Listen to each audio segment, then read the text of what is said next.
Hey guys, this is Jim Fix, aka Fillmore. For those of you who love QF, a podcast about Howard Stern, and would like to donate some money, there's two ways now you can do it. You can join our Patreon page, which is listed in the graphic you're seeing now. But also, if you'd rather not do a subscription-based thing, even if it's $1 a month or what have you, you can use our PayPal account, which would be jimfix76@gmail.com.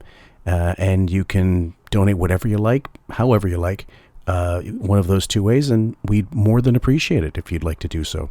Thank you very much. I have zero inbox. Do you know that? We do another contract here. Let's do a 3-hour show. We should be done right now. Well, you're having this negotiation with me. That's the only problem. Well, who am I supposed to negotiate with? Right? And the one thing I don't respond well to is humiliation. I don't respond well to it at all. I don't want to be told what a shithead I am. I don't want to. Those days are over. I've suffered enough in this business. I don't need to find out what a shithead I am. Are you ready for this? You cut your hair, man. What'd you do? What's going on? I'm getting old. So what? I can't keep it like yours. I'm old too. So what? Yeah, but you're ugly. Thanks. Jesus. What are you saying? I need the hair? You need it. No, you need it. It's just interesting when people have their kids on the air. Yeah, but I'm just saying, if a kid was a fuck-up, you just keep them quiet. I put my kids on the air more, but they want no part of it. When you're trying to just have a friendly conversation, when he's irritable, the things you do every day become the wrong thing to do. That's true. He doesn't listen. That's right. But the most irritating thing of all is that we used to be good friends, and we just aren't anymore. I still love him, but he says everybody's expendable, and I just have to live with that. I was going to look for a Nikki Hilton. But you see, those good-looking rich girls, they don't go for a guy like me because they don't need my money. And Rickles tells me this story. So Beth says to Don Rickles, gee, I wonder what they say about me behind my back. And Don Rickles goes, you? No one cares about you. You're not even that important. No one says anything about you. No one talks about you. I don't even know you. You're not that big. I do have to ask, do you think there's a physical match between him and Beth? Do you? Yes, they're both tall and have 10 fingers. Yeah, they look right together. I don't know, they look more right together now. Or was this on the regular show? It just occurred to me when I listened to them. It dawned on me 2 days ago. My hair's going to get crazy because I don't have I'm not going to get a haircut. And then Beth goes, I'll cut your hair, but you can't cut my hair because my hair is curly. It's hard to cut your hair.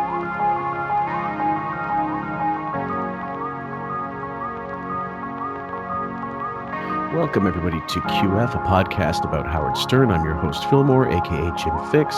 Sorry if this sounds like the Sal apology, but that's what can I do? My voice is my voice, no modulation. With me today is Raven. Welcome, Raven. Hey, thanks for having me again. Appreciate it. And joining us, sorry to cut you off, and joining us for a special guest appearance is Chicago Bob, a.k.a. Bob D. Welcome, Bob. Hey, thanks. Good to be back. Bob has adopted the Habs as his, his spirit team in the wake of Chicago not making the playoffs. Maybe I'm just fucking with you. But so we're and you tell you how much we love the show. We're Bob and I are both giving up the Habs Winnipeg game to do this. So either way, guys, it's just a little PSA for those of you wanting to join the Facebook group. I should let you know. I should make sure you understand because I don't know exactly how it appears on the Facebook group page, but you're supposed to read the rules and agree to having read the rules before you get accepted. That's why some of you might be getting denied. That's because we just want everybody fully aware of what's expected and what the rules of the group are. So please do that and you'll be back on. So if you think you're being refused unnecessarily, that's the reason why. And just a quick shout out. A bunch of thank yous to all those people who donated via PayPal or Patreon. Ida G, Alex, Ryan W, Cindy C, Sean S, Brian H, and William M. Thank you guys. Keep it coming, and we love you. And we're going to keep these coming out as on a regular basis as we normally do. And without further ado, we are going into April 14th. Raven, am I correct? You are. This was John Stamos Day, and he was in for an hour and a half. Yep. And so it's very possible this one won't make it on YouTube, guys, but either way, you'll hear it on the app, so it's no biggie. But the reason why Bob's in for this one is because it was very last minute, and I suggested, why don't you come in for the Stamos one, because just tonight, it was very last minute, because normally Bob would, these are clips that I know he would have a fucking field day with. So, and Bob, you've already heard the clips, correct? Not all of them, I don't think, but I heard the couple key ones for sure. Uh-huh. And did you enjoy them as much as Raven enjoyed clipping them? I can't say I enjoyed them. No, I'm not sure that's the word I would use, but I found them very telling. That's for sure. Fair enough. Clip number 1, guys. Wig never leaving the bowling alley. I shouldn't even say this. I'm gonna keep my big yap shut. But I had this thought about the pandemic, and I don't even want to say it. But well, I talk to medical people. Not that Here's my thought, and I don't want to depress you or anyone else, but I do not believe the pandemic will ever be over. And I say this. I hope he means. We'll continue, guys. It's almost a minute clip. Because I'm basing it on the flu or other viruses that are spread, through droplets and things like that. That COVID isn't going anywhere. COVID, in fact, is very smart. COVID, like most viruses, takes a look at our vaccines and says, I'll find a way to defeat your vaccine. They keep Only Wig could make COVID sound like a Amazing Spider-Man villain. It's always with the fear-mongering.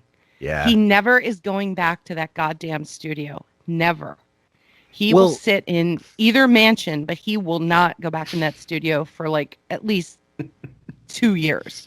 Well, sorry to bring it back to hockey briefly, but I just watched the Islanders play Boston in New York, I believe, and they had something like, I asked my wife, she said they allow, I think the capacity for Nassau is 17 or 18, maybe 19, maybe 17,000. It's an old building. And they must have had, she said, 14,000 they allowed in. So there's a certain amount of capacity, which I don't know what the percentage is, 90% or something, which I assume means it's only vaccinated people allowed to attend. Well, today, okay, so I'm a baseball girl, and the Phillies just allowed full attendance for their game against the Nationals. Uh-huh. I did not hear about vaccination proof, but I know it was talked about. So I didn't try to get tickets. I didn't look into that. Yeah, a lot of stadiums now are going back to 100% attendance. Okay, so the idea is, the indication is that the corner has well and truly been turned, and now, if let's face it, if arenas and stadiums are now getting open to almost full attendance, or the better, the majority of attendance, then there should be no reason for him to be scared of going to fucking Sirius Studios and doing his fucking job. No. It's all different when you're half a billionaire. The rules don't apply to you that apply to everybody else. Mm-hmm. You get to make your own rules, apparently. Jesus Christ. If I was Jennifer Vitz, I'd be there with a pitchfork, poking him in the direction, right? Bob? I just think it's funny that he says, I don't want to depress anybody. I mean, he had me fooled, because all he's done is fucking depress me for the last 5 years. It's true. So Stamos is in. I believe this is them just bantering. But then, but you don't hear him because it's all about Captain. I'm a scaredy cat. But number 4 is Stamos. You look marvelous. Time is the worst thing for people like me, but for you, it's it's perfect. You've never looked better. You look fantastic. And Robin, you do too. I'm so happy you're so healthy. And so good. Well, thank you. Even Wiggy can't go along with that one. That's what that laugh was, man. It's hard to, just do you remember that one clip where Sal went on the street and showed people pictures of Howard and said, "What do you think of this man?" And they go "Oh, he's terrible. He's awful." Yeah. And then one woman said, "He looks like Imus." Yeah, I remember that one. Go ahead. My favorite was when Mehmet went to his grandmother and showed her pictures of Wiggy, and she said he looks like a witch. Well, I mean, it's like there's only so much. Didn't he say recently in a breakdown we did that he doesn't have pictures in his house of himself? Yeah, that was the last show we did where he talked about Facebook wanting a picture of him, and he's like, I don't even have pictures around the house. I've removed them all because I don't want to look at me. So I think join the fucking club. Well, imagine there's a family picture. I think it's real, like a wedding photo from the, let's say, late 80s where he's in and he's got that huge fucking poodle do, and he's separated from everybody else. I don't even know if it's legit or not, because I think Gary Puppet made one where he photoshopped him out. And I can only imagine they've done that to every one of his photos just to make it, representational of how little a father he was. Anyway, I'll see if I can find that. Gary Puppet, please let us know. Let's continue. But I said that to both of you guys. You were running, I think, jogging or something, and Beth looked great. But Caitlin, I hope you get a chance to talk to her more, because she reminds me so much of Beth. She's just like the most down-to-earth, normal girl. Doesn't give a shit about... By the way, Caitlin is John's main squeeze, not Brent Caitlin, guys. Lest you get confused. This isn't the steamy Caitlin. This is his baby mama. Are they married, Raven? You'd be up on this. Oh God, I should be. I want to say 99% yes, married, because I think Wiggy didn't get an invite to his wedding. Why would invite someone who's not going to go to begin with? My fame, doesn't give a shit about looks and all that stuff. She's really a super grounded, and she's become a big fan. She didn't listen. That's funny. If she looked like Wiggy, if he looked like Wiggy, you think she'd be as interested? Let's be honest. You keep dreaming, John. Listen much before, but now she's like, did you hear Howard today? Did this? Did you hear Howard? Yeah. Okay, so that's the end of that clip. She was a little shorter than normal. Number 5 is called Ralph the Anal Au Pair. Can I ask something? I left most of the time. Ralph was literally here for like 2 or 3 weeks, and we asked him to say he was great with the baby. I was a little afraid at first, but he was great with Billy, and I would leave. I was at work. Well, was it during the pandemic? No, it was before. I was gone, and I'd come home, and Caitlin and Ralph would be cooking and decorating. It was Halloween, and he helped us decorate and stuff. Ralph is cooking. Go ahead, Bob. So it is just kind of in on the whole narrative. Like, I hear the Beth praise, I hear the cheap compliment to Howard. Like, is he in on? Does he know all the rules? Or I don't really know a lot about their relationship, but it seems like he's kind of aware of the illusion a little bit.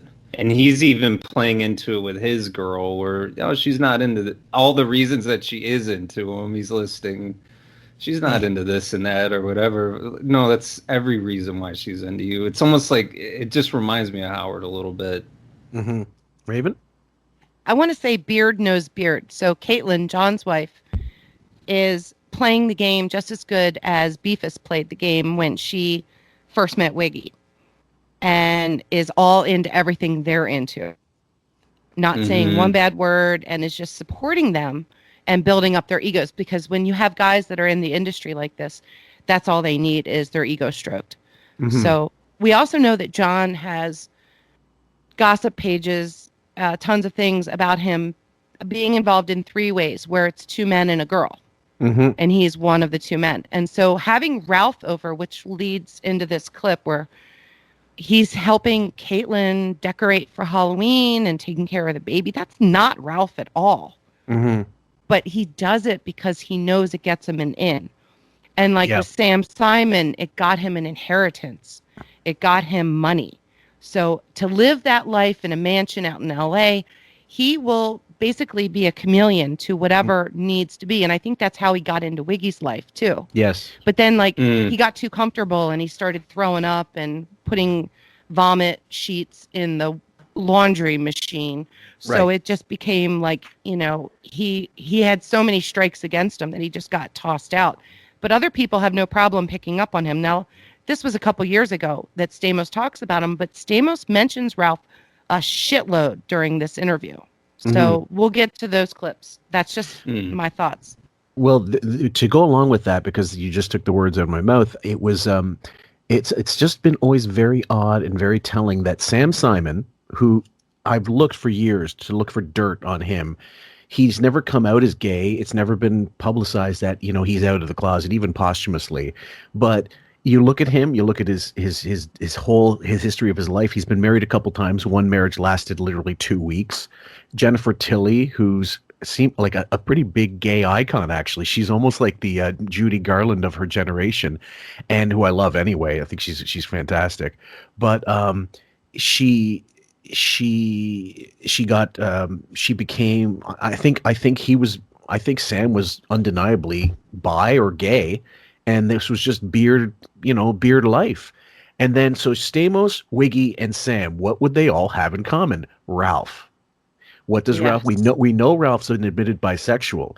It sounds to me like because Wig can't, and this is just a theory, guys, you're spitballing, you guys tell me if I'm full of shit, that in that particular situation, since Wiggy can't come out, it's not like he can get as jealous as he wants when he hears Ralph going on vacation with Sam and busting Sam's balls and asking him, like, why are you having Sam? Why are you having Ralph out there? And Sam laughing like quietly.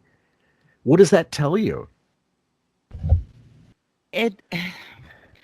I think Wiggy's living vicariously through Ralph. Yes. So if Ralph has his claws into somebody, he can get all the dirt on them from Ralph. Sure. Okay. And when you were talking to Benjamin, I think Bob might even have some thoughts on this, that Wiggy is so disciplined with his food and his sexuality that he will not ever come out or act upon any of that gayness, because as long as his parents are alive, as long as there's certain stereotypes in society, it's just not possible for him, and that he is so austere in his beliefs, and so he keeps that all a secret, which is like why I brought up why he might be on webcams with young twinks, but his camera is covered. And that was another gossip page thing. Someone asked about it on our Facebook group. And so I brought that up too. But it just seems like he's dancing around this gay atmosphere with Wilding, with Ralph. And so there's that. But to sit back and watch Ralph get in with all these Hollywood types, I would think Wiggy gets kind of mad too, because he's only there because of Wiggy. Yeah. Right? Well, so it's and they're getting, thing. Those people are getting some of his admiration. He believes there's only so much admiration in the world and so much admiration that someone can give. That's how someone with MPD thinks. So he's saying, well, what if Ralph starts to admire these other people?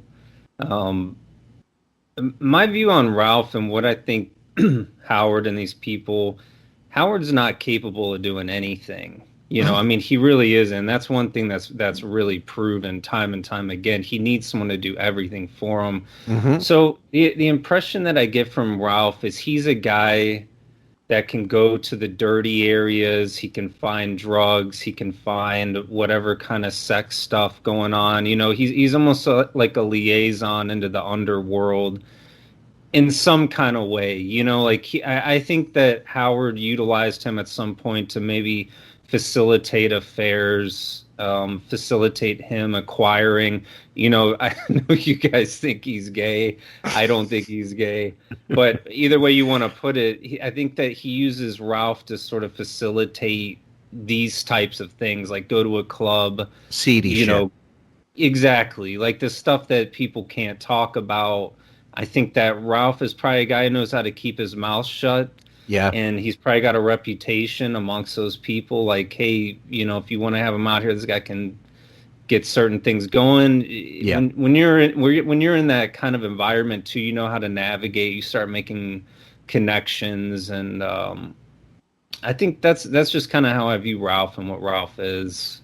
Well, you certainly don't fuck up as much as he has throughout the course of the show since he's been on, and keep your job if you're not in Wiggy's underpants, as far as I'm concerned. Like, if you're in his good graces or whatever you want to call it, like if he's up his ass, basically, he's his girlfriend, and they've joked about it, but it's not a joke. Raven? I was just thinking back to, like, Wiggy used to listen in on Buckwald calls with Jackie and Stuttering John when they were cutting deals. because he wanted to know what they were saying and how they were reacting to what Buchwald was presenting them. Yep. So my theory is this, that he wants to know what people are saying about him. And that's why he sends Ralph out on these vacations, staycations with these celebrities, and he's okay with it because he comes back with intel. Also, I think that might be a reason why he would listen to our shows, is he wants to know what people are saying about him. Now, we don't have the Marble effect that like a Stamos or a Sam Simon does. So that's kind of where I'm on the fence with that a little bit. But it would be a reason, because he's always wanted to know what people think and say about him. Well, except when he hears how bad it is, and then all of a sudden, shut it off. I can't deal with it. So it's a conflicted thing. Bob? Well, like a good example of maybe what I'm saying here is the infamous condom saga, where immediately whatever that was got panned on to Ralph. Ralph is kind of the fall guy. Ralph is the person facilitating these kinds of things. Like, that's another reason why you need someone like that around. And unfortunately, when you're a guy that's not established, where Ralph seems to have kind of a parasitic existence. Like, he's the guy when you get pulled over and you have dope in the car, he's the guy that everybody knows he's gonna take the hit. That's kind of how I view him. The next clip is called Ralph and John Sitting in a Tree. The phone with Beth, and we called you, and I heard through the grapevine that you thought I was calling. The only reason I would be calling you is because Ralph had died. Ralph was dead. You thought Ralph was dead and something happened to Ralph. Yeah, it's like Beth and Howard pick up. I'm like, Ralph's dead. Ralph's got to be dead. I mean, why else are they going to call me on a Saturday? You know what? When I heard that, I was, the weirdest thing is, if Ralph died, I don't even think I would call you. You'd have to call him. Yeah, you'd have to call me if Ralph died. You know what I mean? Okay. Jesus Christ, this connection. It really is like Rent Boy. Look, the Rent Boy's gone. We got to find another fucking pincushion. Raven? Isn't that so telling that that's why Stamos thought Howard would call him? Because Howard doesn't call him anymore. No. And he thought, oh my God, my side piece is gone. Like, what? And of course, we all know Wiggy is not calling anybody about anything. No. That lazy piece of shit is just sitting there with his fucking onion journals and his fountain pens. Yeah. Bob's smiling. Sorry. When you got something to say, I could see it in those Freudian eyes. No, I'm trying to figure out like what he was implying there. Like, is he saying I don't care about Ralph that much? I don't get what his whole point was, where he brought it up because he was trying to convey something. Like, I wouldn't even call you if Ralph died. Like, that's how little I think about your guys' relationship. Or I don't know. Whenever you see him devaluing something like that, there's something going on. Maybe I think again it's rooted maybe in jealousy. Why is Ralph like? Maybe I want the inside dope of Ralph. Yeah, there, but I hate the fact that I'm conflicted because I don't want him there. I want him with me. Ralph and Beth are both paid supply. Yeah. I mean, that's what supply is. It's admiration, attention, and he probably is jealous. Even outside of a sexual thing, like, oh man, he's probably thinking John is the greatest guy ever because he's good looking and has money and blah blah blah. All these things I don't have. Yeah. So he's like, man, he's getting in on my action here. So right. So all right, so let's go with the number 7, Wiggy. I don't know what number now because we've excised a few here. Wiggy farts dust. Well, look, I mean, for Is me, it from your father? I mean, no, I think for me, well, I got a lot of hang-ups, but for me, being excellent at something is... Okay, that's where it just cut off. I'm not sure exactly why. That's fucking weird. Okay, sorry. I don't know what happened. All right, we'll keep going to the next one. Wiggy pines for an older man. I love this fucking clip. Your relationship with Don Rickles, right? The reason I didn't understand it is because, like, I have trouble making friends with older men. It would have been a great thing for me if I could have done that, because my father was pretty cold to me. And I think if I had been wise enough or knew enough about my own mental health Right. If I could have had a few older men who mentored me in the ways of being a man, it would have been helpful. So I used to speculate that maybe your sobriety and everything. Okay, hold on, guys. I didn't mean to cut that one as it was because there's only a second left. But anyway, he's has trouble making friends with anybody. I don't know who the fuck he thinks he's fooling. And the Rickles thing bothers me because I know there's a clip that exists. I'm not sure exactly when. I went through Mark's frig and tried to find it. He's going to talk soon about how Rickles didn't insult him. Meanwhile, there's a clip of him on Letterman saying, "Look at this guy. Who's this guy with the trick-or-treat hair and shit?" And so a little revisionist history. But he actively said on the show, he told Don one night when they were together, "Please don't make fun of me because I can't take it." Right. What kind of fucking pussy would go up to Don Rickles and tell him, like, why would you go up to Bruce Lee and say, "Don't show me any sidekicks"? You know what I mean? Why would you go up to Don Rickles and say, "Don't do what you do"? Because I'm too much of a fucking pussy, knowing it's a badge of honor to be insulted by Don Rickles. It's so strange. He's such a you nailed it. He's just a pussy. But like, what is Don supposed to say? What is he supposed to do? I mean, he gave him the trick or treat hair, but yeah, and that was just being easy. That was probably going. That was like light. That wasn't even light petting or something. Like light jab on him. You know what I mean, Bob? Yeah, it's just like he's got to always get something from a relationship. Like he can't figure things out on his own. Like he's just so helpless. Like there's lots of people growing up without older. I don't know. I've never thought like I need this in my life to teach me this.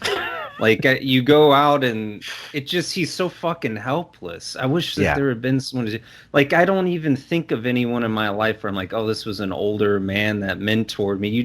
I don't know. I guess that a lot of people do have that relationship, but it's like he just needs to be shown everything. He just cannot be. He can't be held accountable for fucking anything. No, and he cannot be held accountable. Well, yeah, it's not just that, but I mean the idea that Ben Stern, who for all intents and purposes was those old style parents that back in the day those dads would work and you would never see them until they came back from work, and if it happened to be late or if you only saw them on the weekend, which in the history of Howard Stern, if I know I've got the clip, he'll admit, look, maybe I wasn't there as much as I could have been, but it was kind of impossible based on the work I was doing. But I was always there on the weekends, and we were always together. I think it's kind of a chicken shit thing at 67, 68 years old to continually blame your fucking dad for, like you just number one, you understand it as an adult and you get over it and you say, he tried the best he could and he did a great job. I would say the same about my father, who, was a bit of a hothead, but it wasn't because he fucking hated me. Probably everyone he's here turned would it say into that.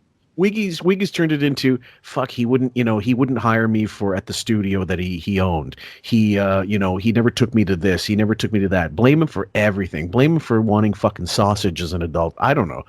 Raven? For Christ's sake, like in my 20s, even late 20s, early 30s, like I came to a realization of all my parents did for me. And then as I became a parent in my 30s, I was like, holy fucking Christ, this is not easy. Right. And they held it together better than I thought they would. Yeah. And then I had so much more respect for them and I saw them in a different light and I evolved and I grew and I matured. Right. But for the rest of us, for everybody else that's normal like us and is in our 40s or 30s or 50s, we've seen this. We've gone through it. We don't look back and like he does. It's really sad. But my anger is so huge that I have no sadness or empathy for him. What the fuck ever. It's just enough. Like everybody's sick of hearing it. And that's some of the biggest feedback you get, even on fan sites. Oh, yes. Bob? Even they can't take it. It reminds me, I think you guys did a clip not that long ago where he was talking about a basketball player. I don't know if it was Kobe Bryant or whatever. He's like, I would have been good at basketball, but I never had anyone to show me basketball. Like, I wish I had someone. Do you guys remember that clip? Yeah. And it just reminds me of this. And I remember at the time hearing it was like, when I started playing hockey, no one in my family had ever played hockey ever.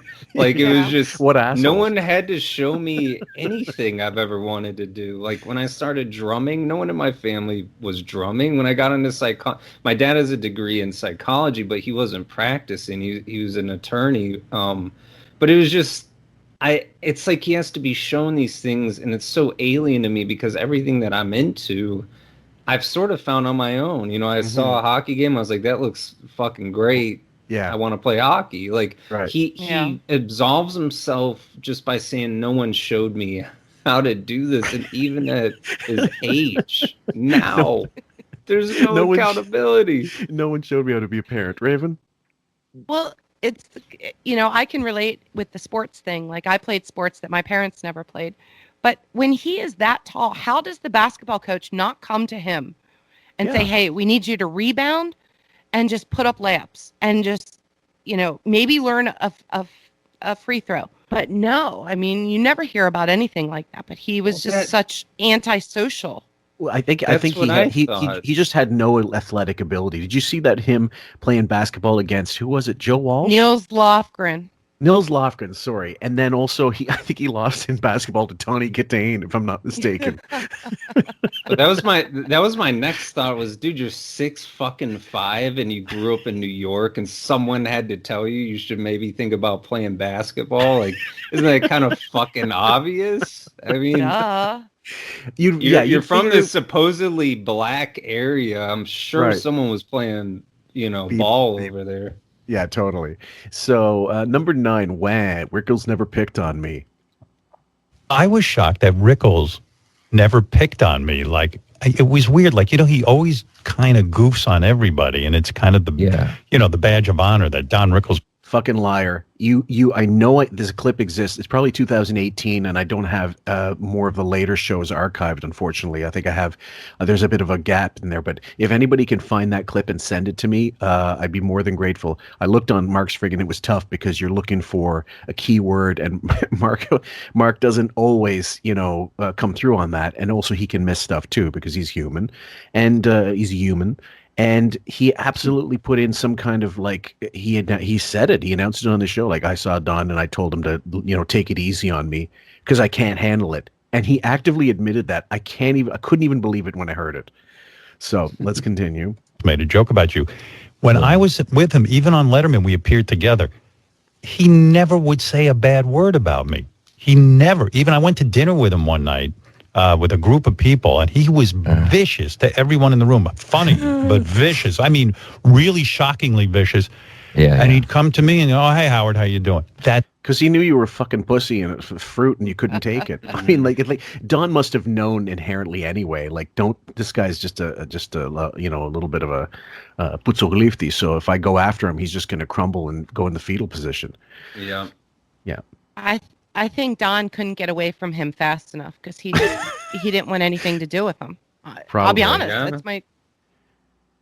So. Well, yeah, there's the only other experience you hear about them is there's one. It's a great clip. I think I'll have to play it in a future episode where Howard was trying to tell a story about the producer of the Tonight Show, but he meant to say Freddie DeCordova, but he brought up Peter Lasalle, and he goes, Peter Lasalle.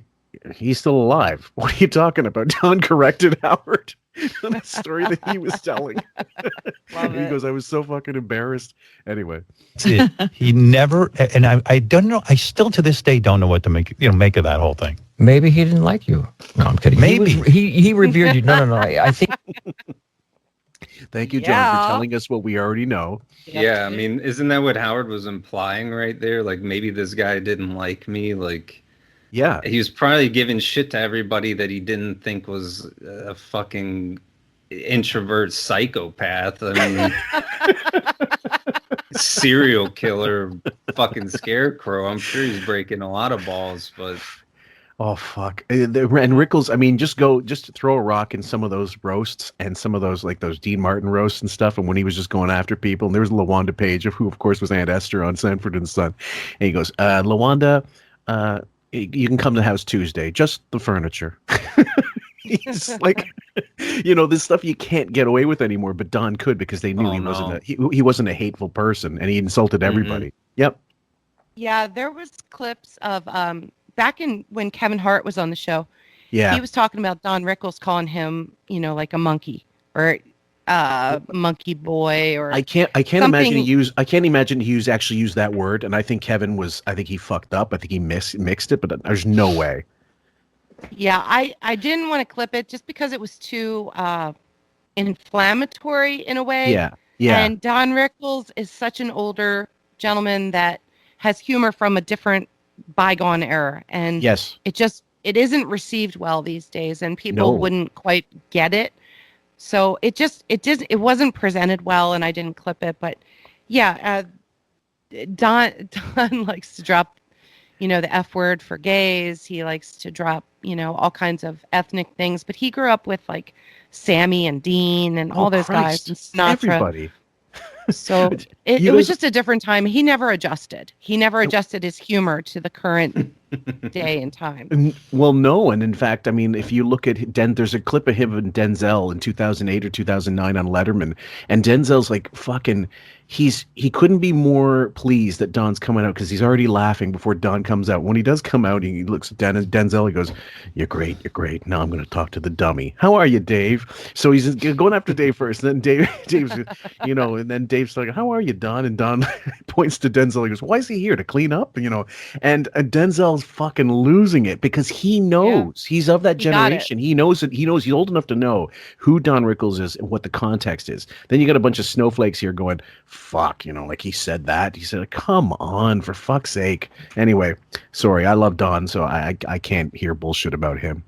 Number 10, Father Hunger, What Daughter? That's the clip. How old are they? 90 something? My father's 97. Yeah. No, I mean, listen, my father and I have a fine relationship in the sense that, I love him. But, I think we missed out on a lot. We weren't close. He didn't get me. He didn't take really that much of an interest in me, and nor could he relate to me. I think we had a close relationship, but he didn't get into me. Which is it? What the fuck? Lord have mercy. You broke the cycle with your daughters, right? I know you. Yeah, but I went into therapy. I didn't know how to be a father, honestly. I thought I did. I said, I'll be like my father. What? Let's blame Ben for his relationship with his kids as well. Yeah. His lack thereof. Amazing. Right. Which is probably not the best idea. I just thought that's how parents are.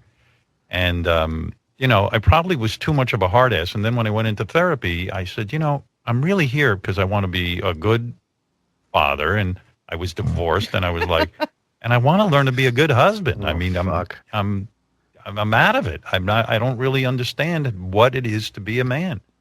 What? Stutter. Boy, he's not kidding about that.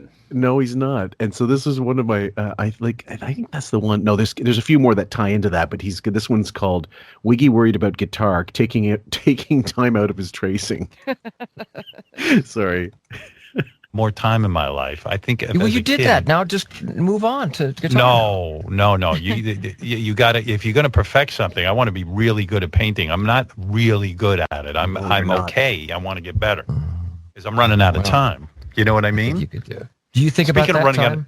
Yeah, I think about it all the time. I just don't have enough time. That's why your father's letter, and I'm letting it sink in now. It's so. Oh my God, we did a comparison, I think, already of his artwork, and there's people in our Facebook group that are legitimately talented, like visual artists, and not just talking Photoshoppers and stuff. I'm talking about people who studied drawing, paint. They studied art in general, and they'll tell you there's no way you get from this to this, like that painting he did of the fence in the Hamptons in front of that, like on the beach. On the beach, yeah. Without tracing, like he literally traced it over with onion skin paper and then fucking painted it. No different than a tattoo artist getting the fucking design you want, putting it on your, and then putting it on your, he's no freehand genius. So, Raven, please.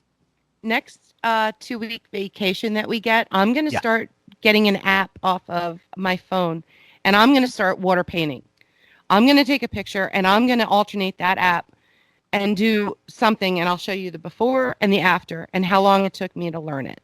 Because I'm always up for learning a new skill. Like, I know time is short on my plate, but still, I just want to prove to people that this is possible. Anybody else out there up for the challenge, please go for it. Post it on our page. We will approve it. I guarantee it.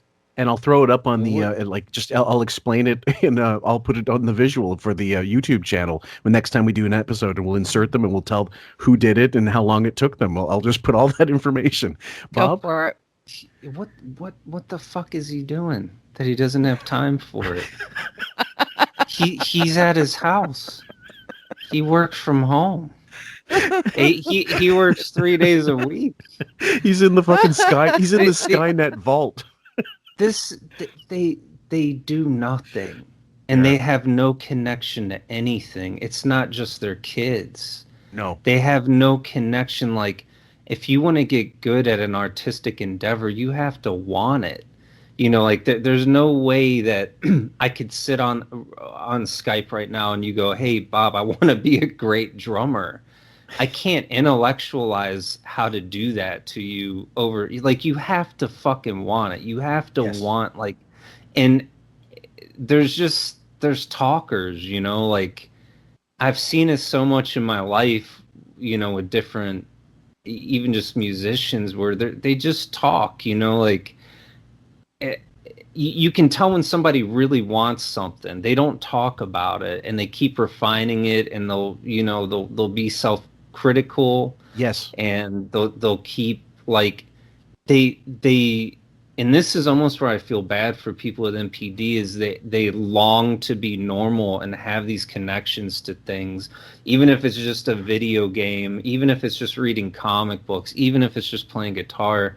They have no connection to anything. They don't feel for anything other than themselves. So you have to really connect with an instrument, with, you know, a paintbrush, and they just can't do it as much as they try. Brave. Adventure Denali and Olivia Jade vlogs are very important to him. Yeah. Those take up quite a bit of time watching them when they post like one a week. And I haven't gotten to the fountain pen page yet, but I have looked at Adventure Denali, Olivia Jade, God help me. I lost brain cells just watching that. And what the fuck is that? And brushing Mushu Peaches and Pebbles, Pebbles, Helen Rose, Charlie. I can't even remember. Blind Bella, that's the one I'm thinking of. It's actually amazing if you think about the people who are famous for one thing, but they have a hidden skill doing something else. Ron Wood, I believe, is something of an artist. Tony Bennett is an amazing artist, like a painter. Anthony Quinn did great work, and his son was a sculptor. My wife saw one of they had a joint exhibit at the museum, local museum, many years ago, and so. But they're not out, you know, advertising, oh, this is what they do. It's more like, this is a hobby. This is what we like to do. So you said, Bob, you just mentioned he wants to. You say he wants to have a connection to art somehow, or he wants to be a guitarist, whatever. Does he really want to? Or is it a thing where I'd like to be able to be seen as good at this? No, I think they legitimately want to connect with something, but they just can't, because they don't care about anything outside of themselves, and they don't feel for anything outside of themselves. And like we just saw it, even their own children. I mean, you're talking about the most powerful connection probably a human being can have, and he still didn't feel for his kids. He had to learn how to feel for them. So it's like they want to be normal. They want to be into grilling. They want to be into video games. Whatever they see people doing, guitar is a common one. Art, the painting, kind of low hanging fruit, honestly. But they want to, but they just can't. And they don't know the processes of having a connection and having passion, which is why they try to boil it down to a very impersonal thing where you see this tutor thing over and over again, because that's how they think that they do it. But like, honestly, you know, when I gave drum lessons and I would give them to, you know, younger, for the most part, you know, kids start up around middle school. Yeah. You could just tell, like, a kid who wanted to think that he was a drummer. And then there were kids that would come in and Dabble. they had already mastered all the sticking, and like you could tell, like this kid really, it's 10% of me telling them, and it's 90% of them wanting it. Yeah. You know, like Nice. that's what they don't get. They think it's 90% instruction Mhm. and 10% passion, but that's not it. I mean, that's not how you get good at anything. You get good at anything once you start going past the point that it hurts. Yes. Yeah. You know, so. Yeah. The next clip is called "A Different Kind of Father." I think that letter, I don't blame you for framing that on the wall. Believe me, I would frame it too. And my mom wrote letters too, and I found those after she died. You know, do you write your kids letters? I do write my kids, but I'm very, very close with my kids. At least I think I am. I think they'd say the same thing. We talk on the phone regularly. We Zoom. We do, now with COVID. But, I mean, I'm trying. One of the reasons I went into therapy is I wanted to be a different kind of father. I wanted to learn how can Okay, hold on. The context, guys, was, if I'm not mistaken, John got a letter from his dad, and his dad has basically explained how he was really happy how John comported himself amongst his coworkers, and how he was very well liked, and that he was a professional and all this. It wasn't about, wow, you're the best fucking actor, which no one's going to mistake John Stamos for Sir Laurence Olivier, but he was just saying how he's really proud of himself, like how he behaved professionally, and he got really emotional. I believe he cried, didn't he? Yeah, John got very choked up when he was reading the article, the letter from his dad that said all those things that you just mentioned. Yeah, and so, but so Wiggy didn't really address it. He blew past it. It was a very long clip. I tried to clip it. I know Sam wanted this. I didn't clip it because he kind of talked about it, but then he moved on, and it was one of those saber dance things. And I was just like, oh my God, this is going to take 2 minutes of clipping. I'm not doing this. So that's what you get. I'm just summing it up for you guys flat out. Wiggy was digging for father hunger. Then when he got it, and he got real emotion out of John, he couldn't deal with it.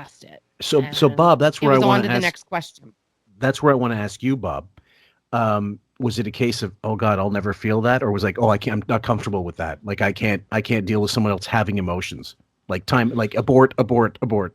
Well, that's one thing. Yeah, they do not want to connect. They do not want emotional connection. They will hightail it from any kind of emotional connection or real emotional talk.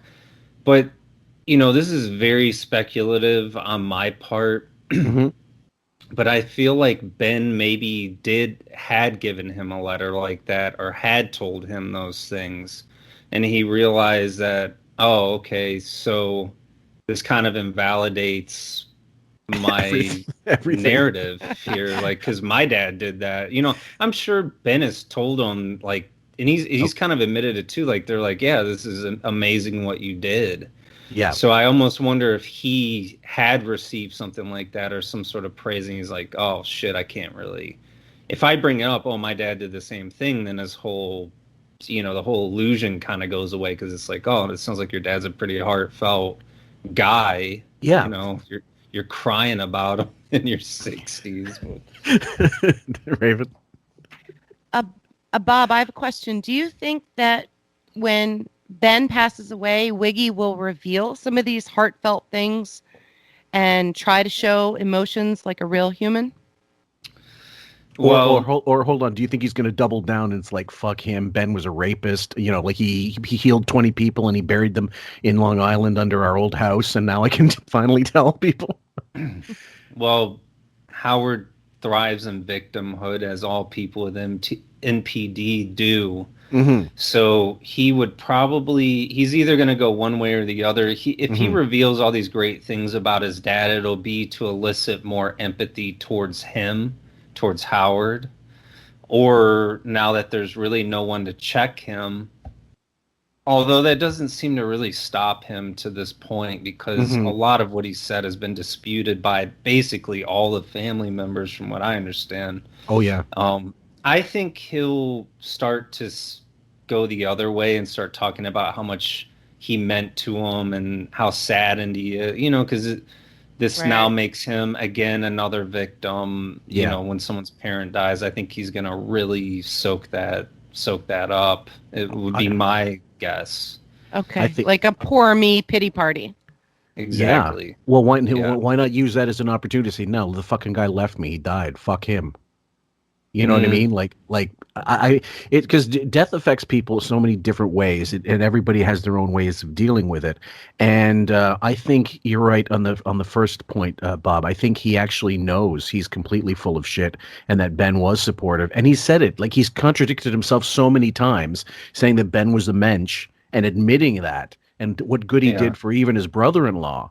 And then if you like, I played you that clip where he went and did a solid for Ellen, that's Wiggy's sister's husband, and his business, and it made it. He was trying to make Ben sound really good, but in the end, it did sound like he was either envious or pissed off that didn't happen with me.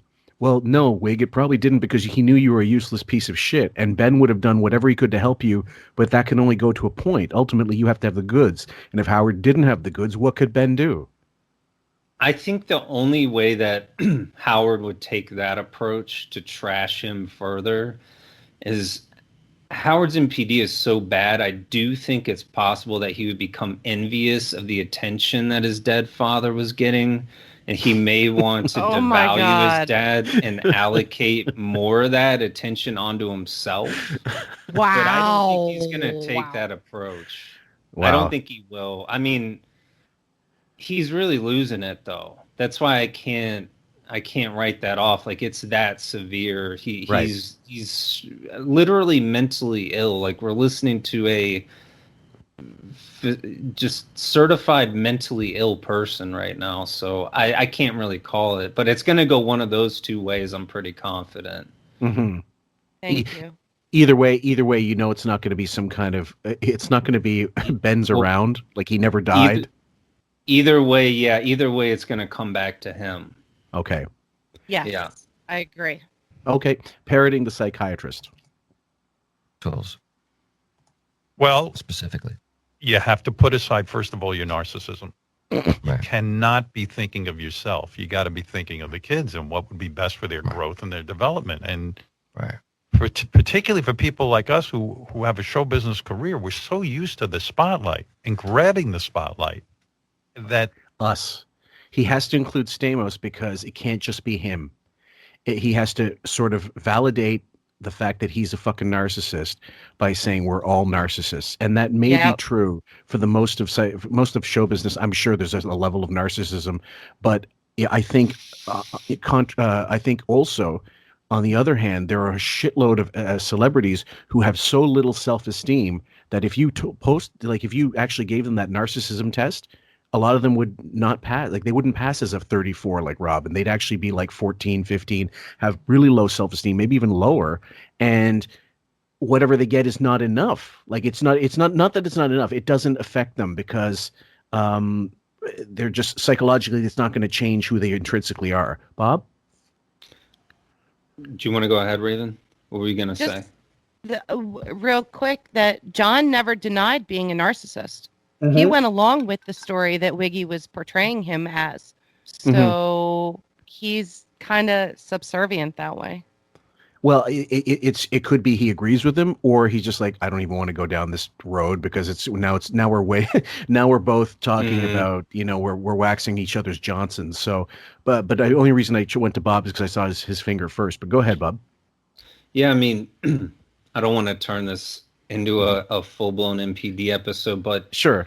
One thing, there's two kind of rules to that I want to bring up, and one is that there's a difference between highly narcissistic people and people with narcissistic personality disorder. There's a very big difference between those two. And the second, like, Howard has full-blown narcissistic personality disorder. He is not just highly narcissistic. He has the disorder 100%. The second thing is that there's clearly, when you talk about self-esteem and how some of them have it low, anyone with real narcissistic personality disorder has no self-esteem.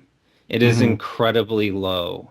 They have nothing there. That is why their entire sense of self is generated through other people, through supply. They live and have a sense of self through the perception of others, which is why they need to control others, because they need to control their own perception in other people's minds. So Amazing. they have very little self-esteem. True narcissistic personality disorders. Now, someone who's highly narcissistic may have some self-esteem issues, low self-esteem, high self-esteem. You can find very high self-esteem in narcissistic people. But with people that have the full-blown disorder, they have remarkably low self-esteem, like unreasonable low self-esteem. They're unreasonably self-loathing. They're unreasonably negative. They're like, even they have a lower image of themselves than even the people around them actually have about them. That you got to let your kid grab the spotlight. Yeah. And how you gonna say no to yourself when that urge you're right? Yeah, like you learn to say no to substance and no to all these women. But I was like, could I say no to not wanting to grab the spotlight from my kids and have them just sit there and admire me like there's someone in the audience? Holy fuck. And, that's part of the lesson, I guess. This is, it's funny because we just got a new Facebook member not even 2 hours ago on our group, and her hook was the NPD episode, or one of the NPD episodes. And she said, I was married to one, and I won't say who it is, but just she knows she's counted for. And a lot of people, even on the YouTube channel, they're saying, I didn't realize how many fucking narcissists I have, how many NPD people I have in my life, or narcissists, along the spectrum, basically. And it is staggering once you start putting on those they live glasses and you start seeing these people. It is actually frighteningly, like, shocking. Consistent. It's terrifying. Yeah. So for him to out this is kind of amazing clip. There's a whole bunch of behaviors you have to change or get introduced to. Behaviors you have to change or get introduced to. What? Tutored. Yes, yeah. Because the next clip is 13A. I was a good parent. Wait a minute. No, I needed a parent tutor.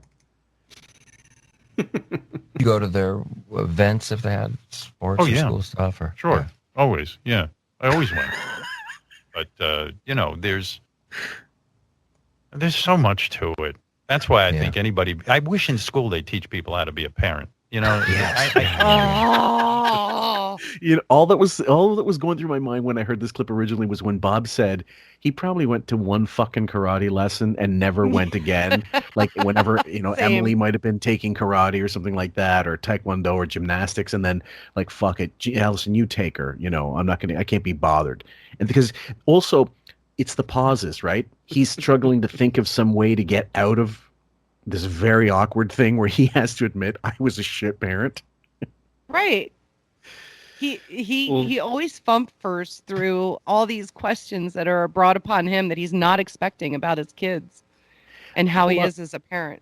Hold on, let me see if I can find another clip real quick. And this is one we're going to tackle in an episode I'm not even going to mention yet, but I love this fucking clip. I just have to find it. Hold on. Well, while you're looking, I was gonna say it was earlier when John asked him, like, how are things with you and your daughters, and he says, well, I'm close with my daughters. I think they would say the same. Like, when you think about people that you're close with, like, I think about my little brother who's 10 years younger than me. Okay. There's no doubt if you asked him, he would say we're close. Like, right. It wouldn't even, I would not have to. I think we're close. Like, I think he'd tell you we're close. No, I know he would tell you 100% we're close. Right. Like, right. There's not a question. Like, when you think about people that you're close to in your life, there's not really, at least for me, this is my own projection, but I wouldn't hesitate. If you ask me Bob, name 5 people you're really close with. I would tell you right off the bat, and I know they'd say the same if you asked them. You know, I mean, if you have to think about it, it's almost, you got to question it. I don't know. Well, fuck it. Seinfeld, we got the clip. I'll play it one day. He goes, you know, is there anybody you feel close to? And he goes, He fumbers for about 20 seconds. And he goes, you don't mean a psychiatrist, right? Like, that's what we all, that's our normal standard answer as a human being, right? Everybody has a psych that they, you know, that they're close to. Do you think this psychiatrist gives them a hug? Well. Anyway, look, I'm gonna play this one. This is from 2013, I believe. It's breaking in the middle of this, but it just reminded me I gotta play it. It's Sarah Jessica Parker asking him about his fucking kids, and you couldn't get more fumpering if you tried. What are their lives like? What are they're fantastic kids. But this is about you. But are they in the tri-state area? I mean, are they? You know, they're all over the place. But one wants to be a nurse. The other one is in the social work, and there's a lot going on. And do they have partners, romantic? Yes. Oh yeah. One of my daughters just got married. Wow. Yeah. Wonderful. Yeah, it was a whole thing. So you managed. You have an unpredictable career, and you managed to raise 3 girls. Okay, well, he didn't raise them, but that's okay. Girls, and they turned out well, and they seem well adjusted. So yeah, they're a lot better than me. So get back to. He couldn't sidewind out of that cul-de-sac faster. Go ahead, Rav. One even had a baby, which makes me a pop-up. Well, not at that point, but yeah, it was just you. I think that one had been. Who's the middle one? Deborah. Deborah. Yeah, she got married at that point, I'm pretty sure. But either way, or she was about getting married or something like that. So number 14, you're not even bald. I will, and I'll tell you why. That is Matt Gates' hair this morning. Damn it. Yeah, come on. Look at that. You're not even bald. I mean, are you dyeing your hair at all, or is that your natural color? I do sometimes. I do. You do? You color it a little? Yeah, well, good. I'm glad you're going gray. I mean, something. Do you just do it yourself, or you must go to a professional? No. You're not even bald. Like, project much? Wow. So what? Here's $1 million question I'll ask you guys. Sure. Because I know you call him Wiggy. Yeah. And the thing is, it has a better rhyme. I've never seen. It just sounds better than hair system-y. Yeah. Yeah. I mean, what? I've never seen a wig made out of pubic hair. Like, what? What is it? It's not it's like a halfway kind of thing, right? Like, it's some kind of treatment with the wig. A wig will look better than what he has on his fucking head. I mean, okay, Braven, before you get into this, I want to welcome Spencer Coburn to the group, by the way. Thank you for joining, buddy. I'm being a long time baldy since I was early 20s, and has decided, like, once it was going, I was getting rid of the fucking thing. I didn't need to look like Robert Goulet or fucking William Shatner. I love this topic because everybody on Dad's side of the family, all the guys are bald as shit, and on Mom's they all look like, you know, JFK hair. And either way, it's too that we figured out that, like, as hair systems developed, as they became more sophisticated, he surely spared no expense getting whatever looked like, you know, it used to be plugs. Now I don't know what it's called. The designations changed, the vocabulary changes for whatever the systems are.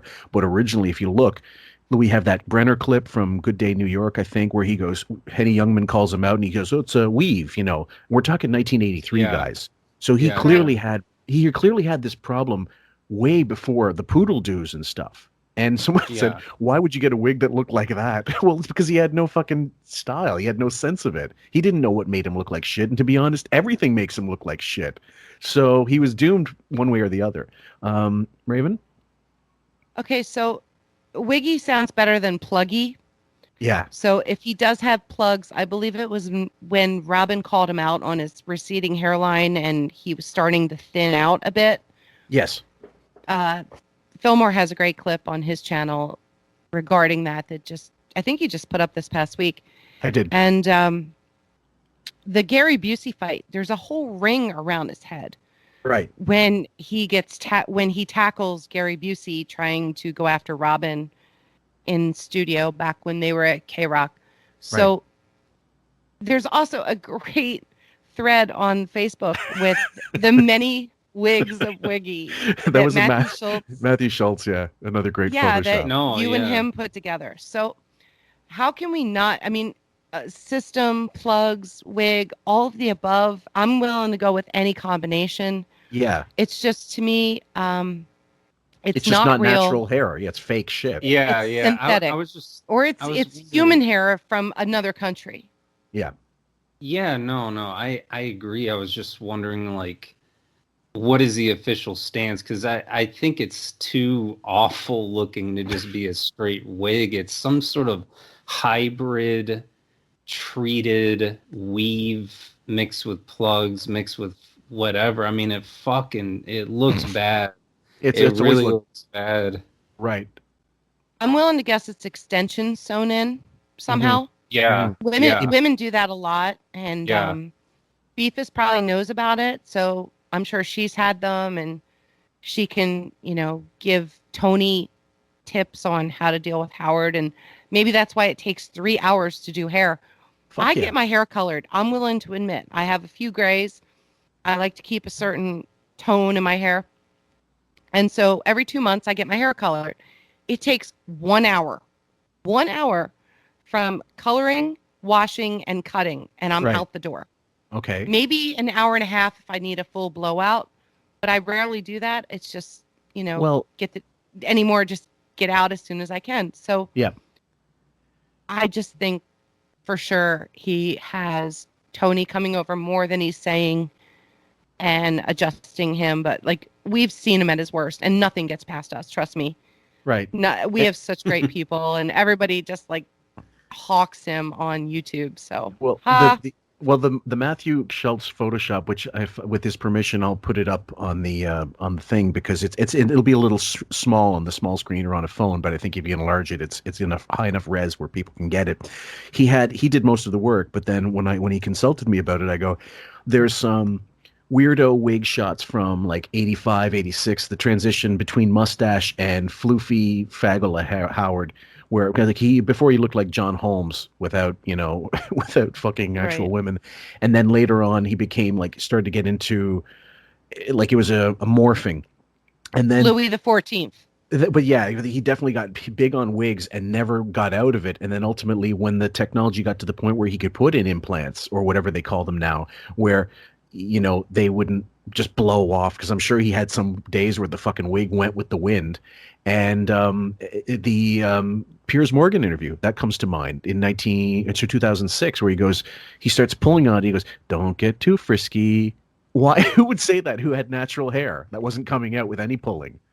Well, he had staff go through these plugs probably to see how they fared. Guinea pigs. Based on guinea pigs. Yeah, Chauncey, Billy West, and Grillo. Yeah, I think Grillo. So. Yeah, I think so. And they all did it with this place, and was it the garbage men installed the plugs? It was a place that went out of, I'm not joking. It was the place went out of business. They started getting people who weren't qualified to do this shit, and then couldn't sue them because they were plugging with the show. They could easily have sued them anyway. It was retarded. They just didn't want bad press, or Howard didn't want. They didn't want. I think more likely, Howard didn't want that company telling the truth about his own fucking hair. That's just the way I see it. Anyway, number 15 is called "Where's Ralphie?" No friendship. Yeah, that's what I should have done, John. I should have gotten you on the show and then done an intervention. That would have been good. That would have really made you happy. By the way, I was going to think. But one thing. I'm sorry. I thought maybe you didn't want to introduce me to your son. Where's Ralphie? Again, this connection. Yeah. It's content. He doesn't. It doesn't. Between any other guests, you don't hear about Ralph. But now with Stamos, there's that connection. And yes, they're friends. They're whatever. He's his Kato Kalin just as much as Wiggy's. But again, it's so creepy. There's something. It's not right. It's not normal. There's something there. Right, something. So NT, maybe please he knows something. Let us know. Maybe he NT. knows something. Trying to keep a tab. Hey, this guy knows some shit about me. We did some crazy shit. Where is this guy? Like, is he okay? Because if he's not okay, he might be willing to sell some info for. He just might. Know. Yeah. Number 16 is beware of Greeks bearing bullshit. You know, I thought, I might scare him, You undersell the way you look, by the way. Certainly now you've grown into I'm very grown into your very handsome. Very you have beautiful feet. I remember John, it's beautiful feet. I was at his apartment one time, and there was a book of their recent vacation, and there's all these beautiful pictures of Beth in bikinis, and just Howard's feet. And his best feature. Oh my lord. Okay. The next clip is what if the show is shitty? Well, I don't remember. I watched all 3 episodes that I had back to back to back. Believe me, if the show was shitty, I would have watched 1 episode and then lied to John about watching the other 2. Bingo. I don't even know if we need to go further. He just recently, there's a couple clips like this where he admits if someone's coming in and he doesn't want to watch something, or if he thinks it's crap, he's not going to watch it.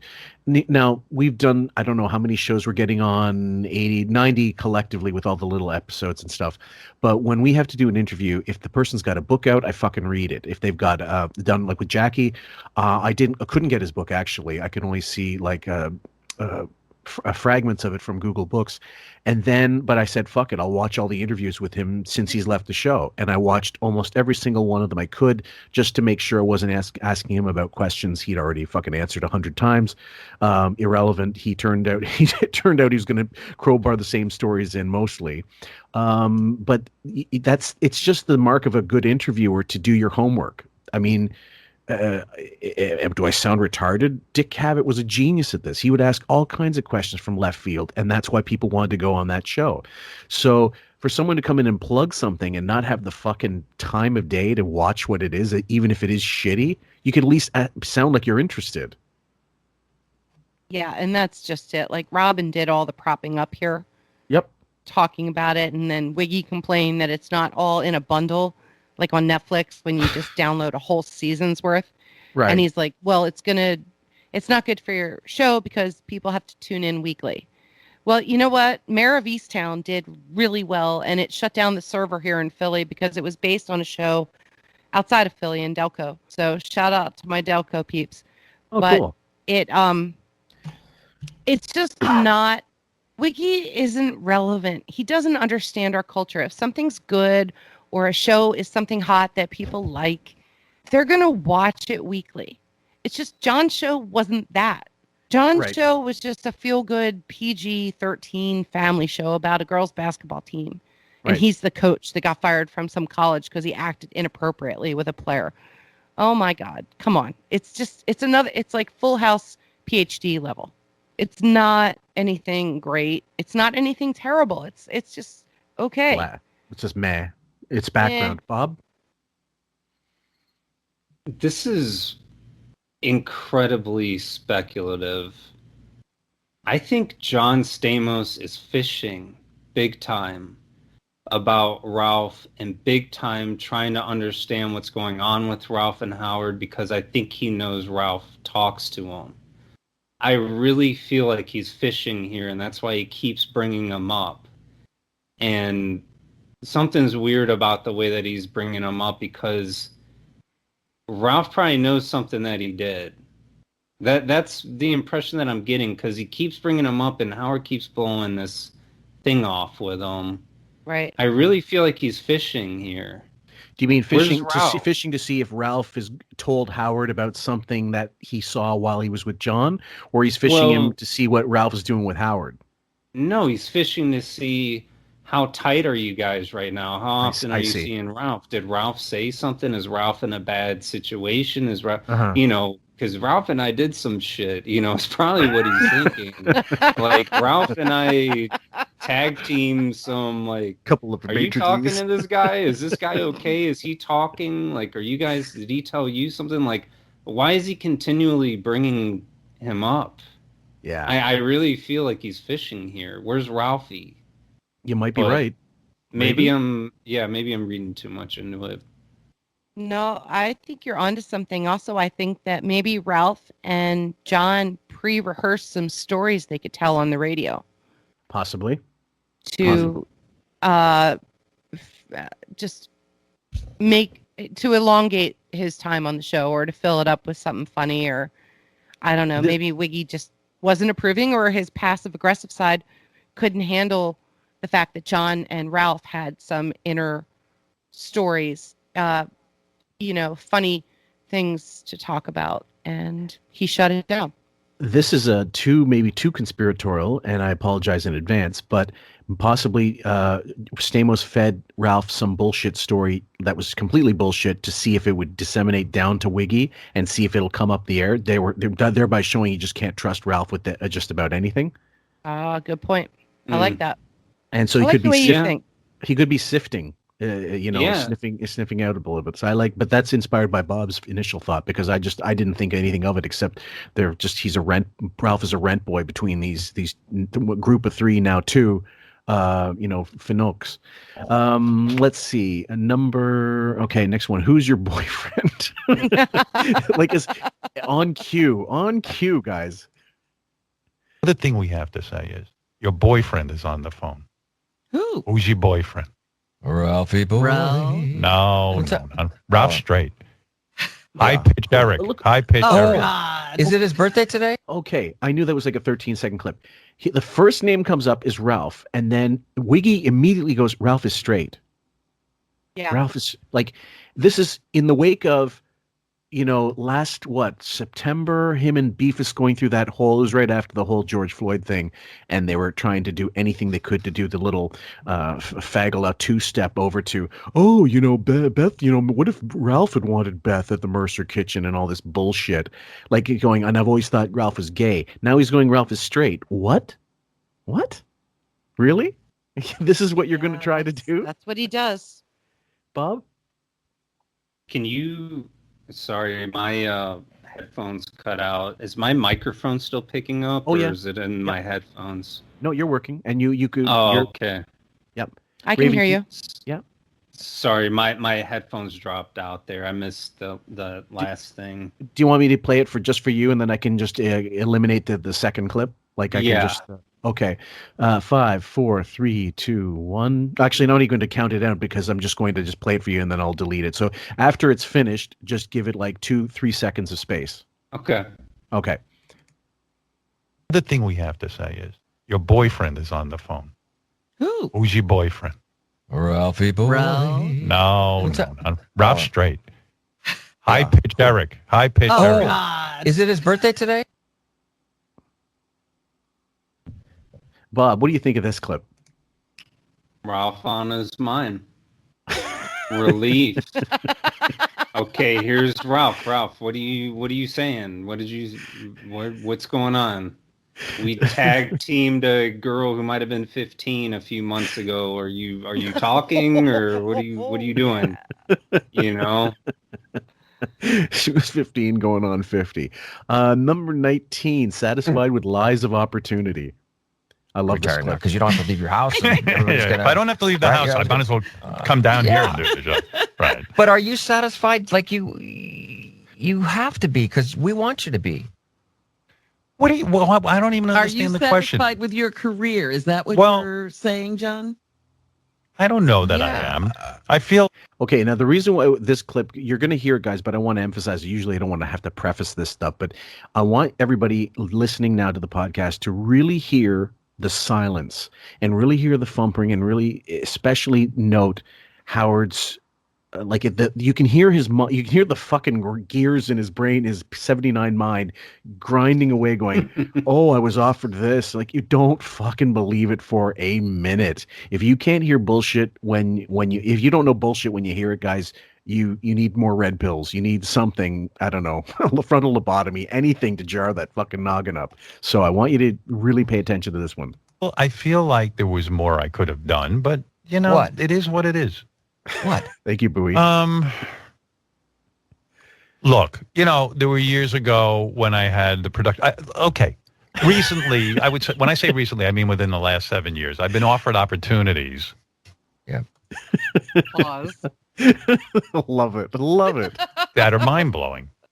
That have been jobs, dream jobs, that if you told me when I was a kid that somebody would have offered me these jobs in show business, I would have thought you were insane, because there were so many things here. And I've said no to all of them because, look, there were no opportunities. They were not dream jobs. They weren't even jobs. They weren't fucking part-time jobs. They were nothing. This is this narrative. Maybe all these dream jobs I've been hearing about, maybe you should fucking take one of them. I mean, seriously, like, what are they? Can we hear about them? Like, maybe that is a better suit for you. Like, what are these jobs? Hand jobs from Ralph. Yeah. Now value also having time to myself and time with my wife and my kids, so there's not enough time to do everything. I value the time with my kids and my wife. Oh God. I'm gonna hurt myself. You know what his next book should be? No. His next book should be a book on how to say nothing while saying nothing. That's funny that you say that. Sometimes, like, we're so immersed in this fucking lunatic's train of thought, which is why I had to take a break. But sometimes when we're listening to this, like, sometimes I just take a step back and go, what the fuck is this interview?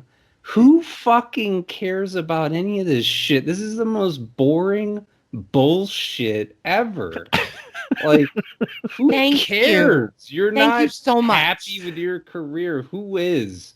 Like, there's nothing, like, you're so in this Howard world that, like, when you take a step back and you're like, let's say I don't even know who Howard Stern is. Someone with fresh ears hears this. They're like, this just sounds like some two old guys just fucking, like, I hear this at a bus station. Like, this is nothing. This is nothing. I'd like to say it's Stadler and Waldorf from the fucking Muppet Show, but they were funny. Next clip is called Mick Jagger, Wiggy is Coming for You.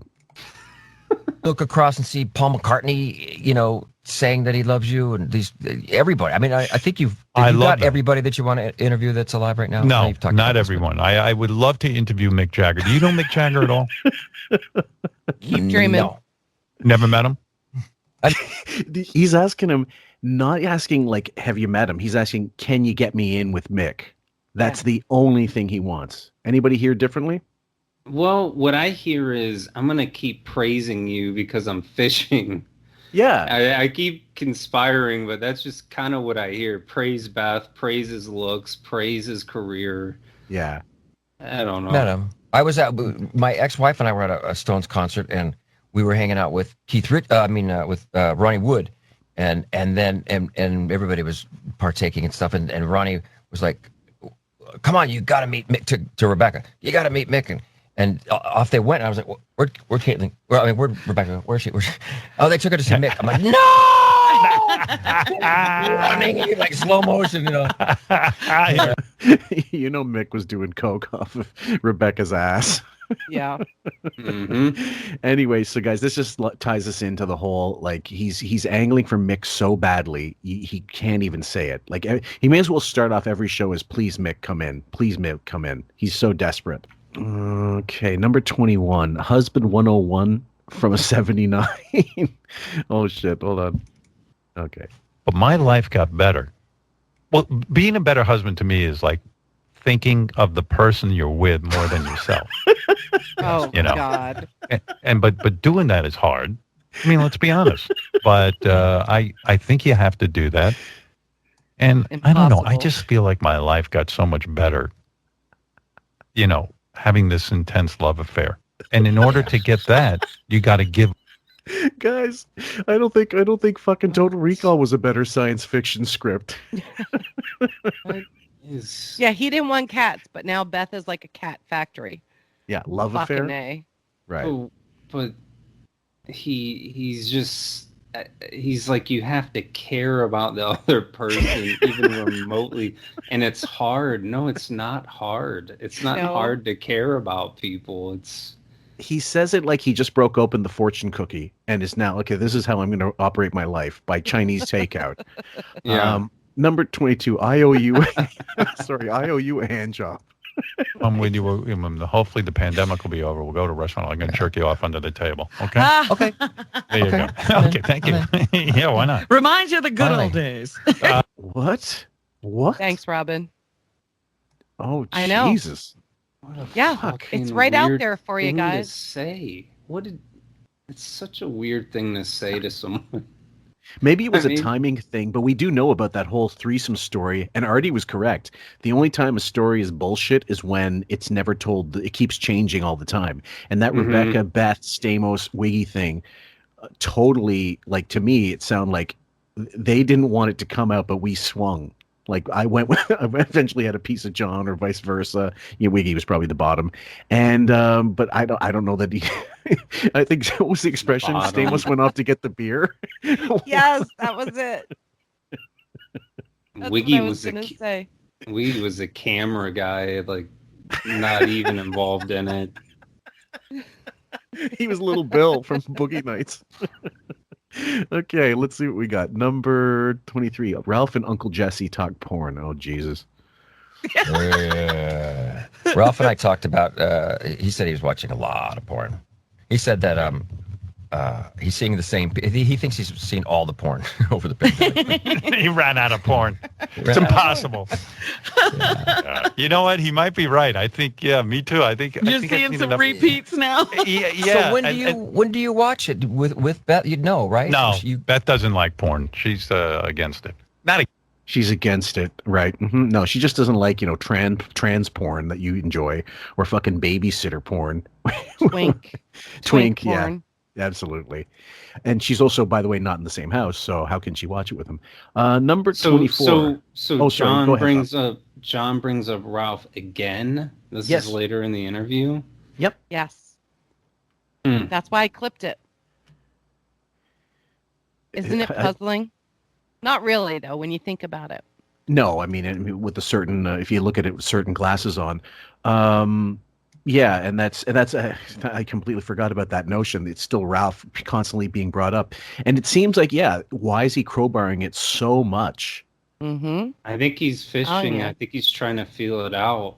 And just... Fair enough.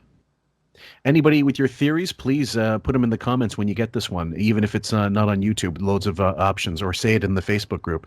Number 24, Kimmel usurps Stamos' BFF spot. We would have been better friends if Jimmy had never come around. I think he took my spot.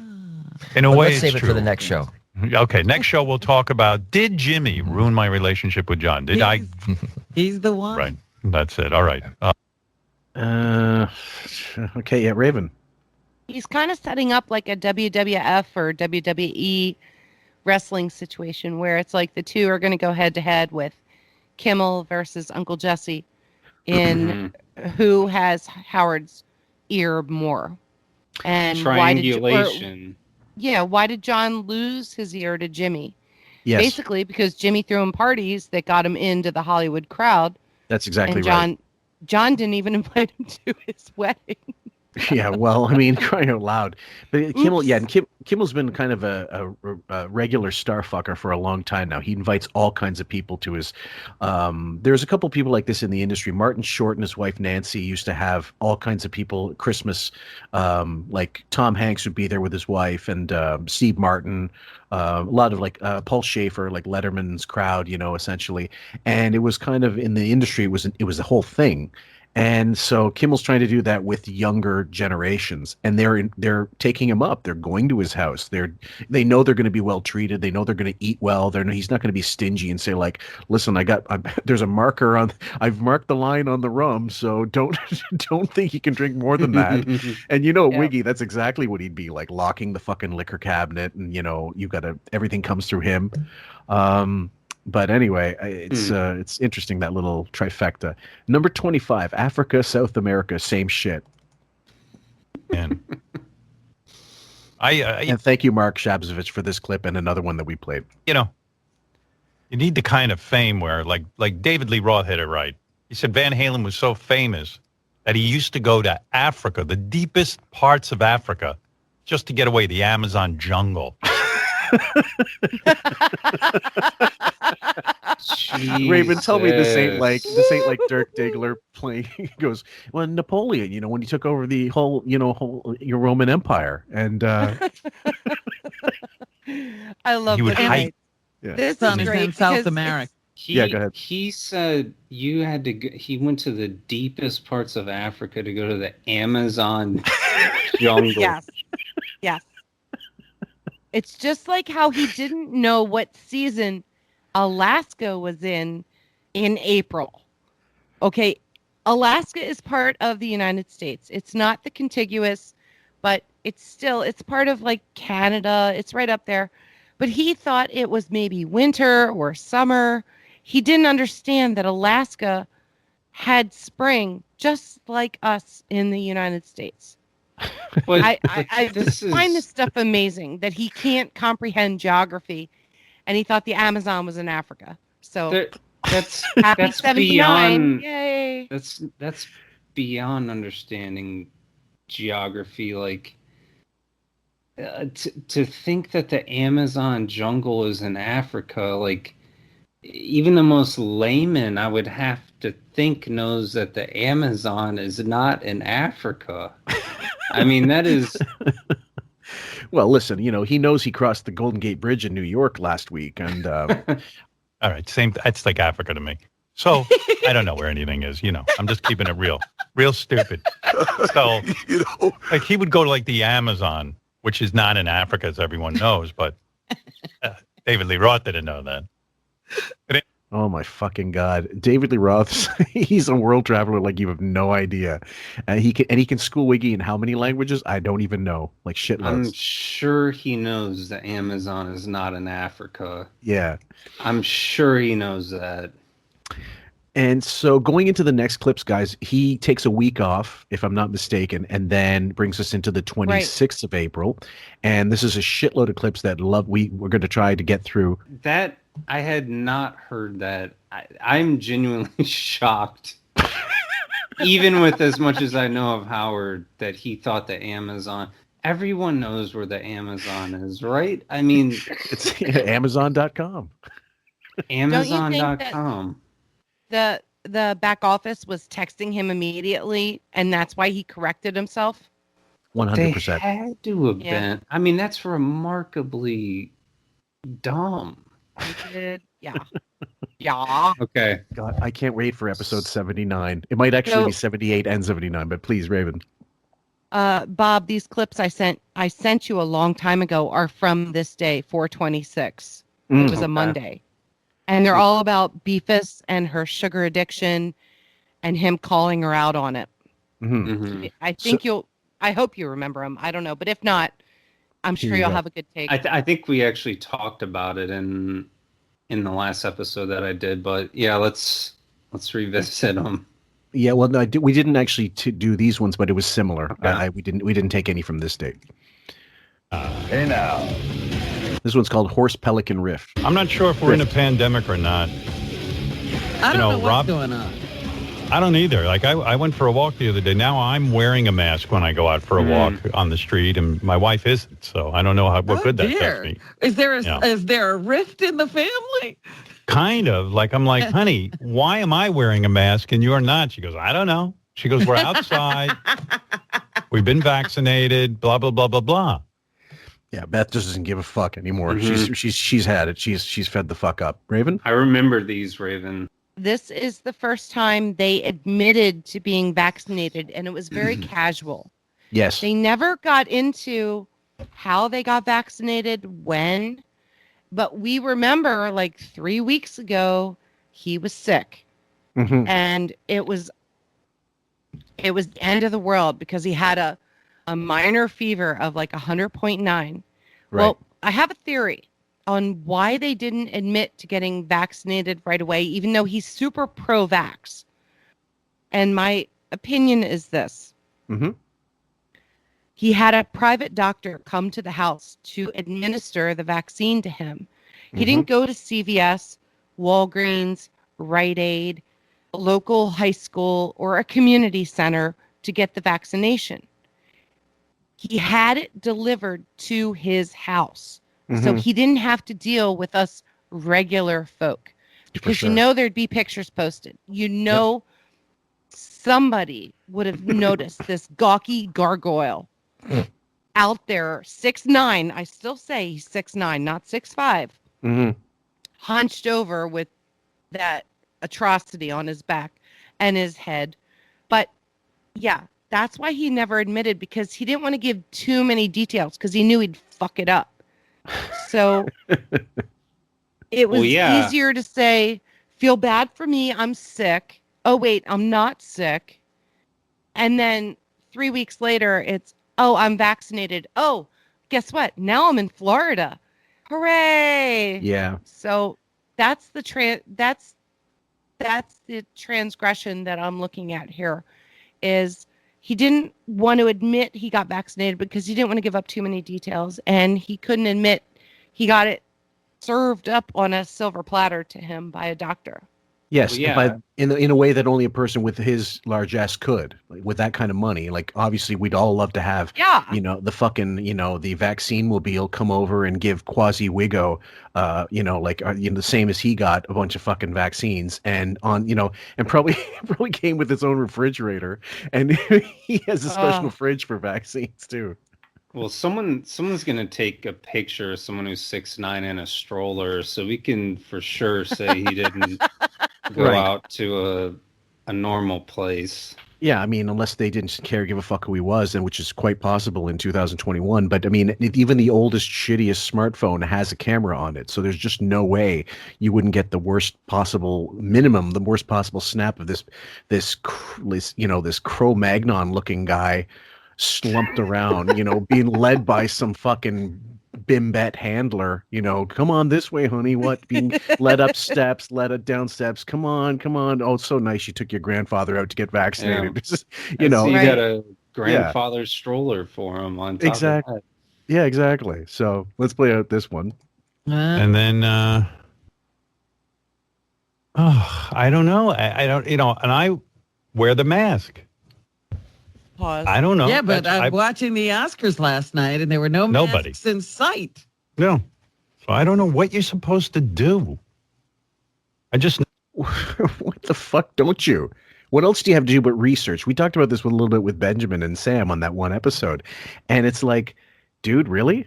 Really? You're going on about it, but you don't do your own reading to figure out what you're saying is correct? I forgot. This is the Howard Stern show. Knowledge is like, we piss in the pool of knowledge.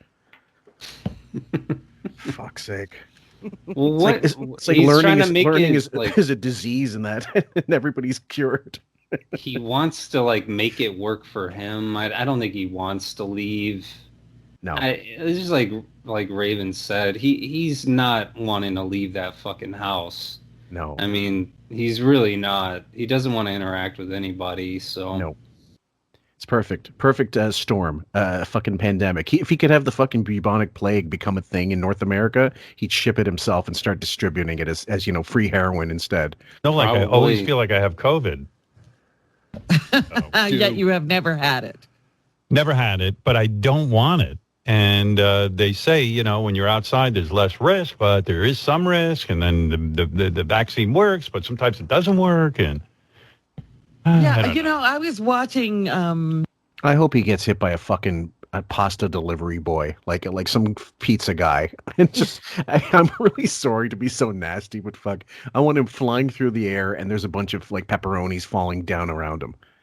It's just disgusting. I'm sorry, it gets me angry. This COVID shit when he starts going on about it. That Raven. I really hate the fear mongering. I really hate the callers that have had dead relatives that we know are fake. Mm-hmm. I know people have died. I'm not trying to be heartless. Yeah. But we know all the calls on the show are fake. Yeah. And they always call up with some sad sack story. And it's just, I'm not buying it. I can't believe in it.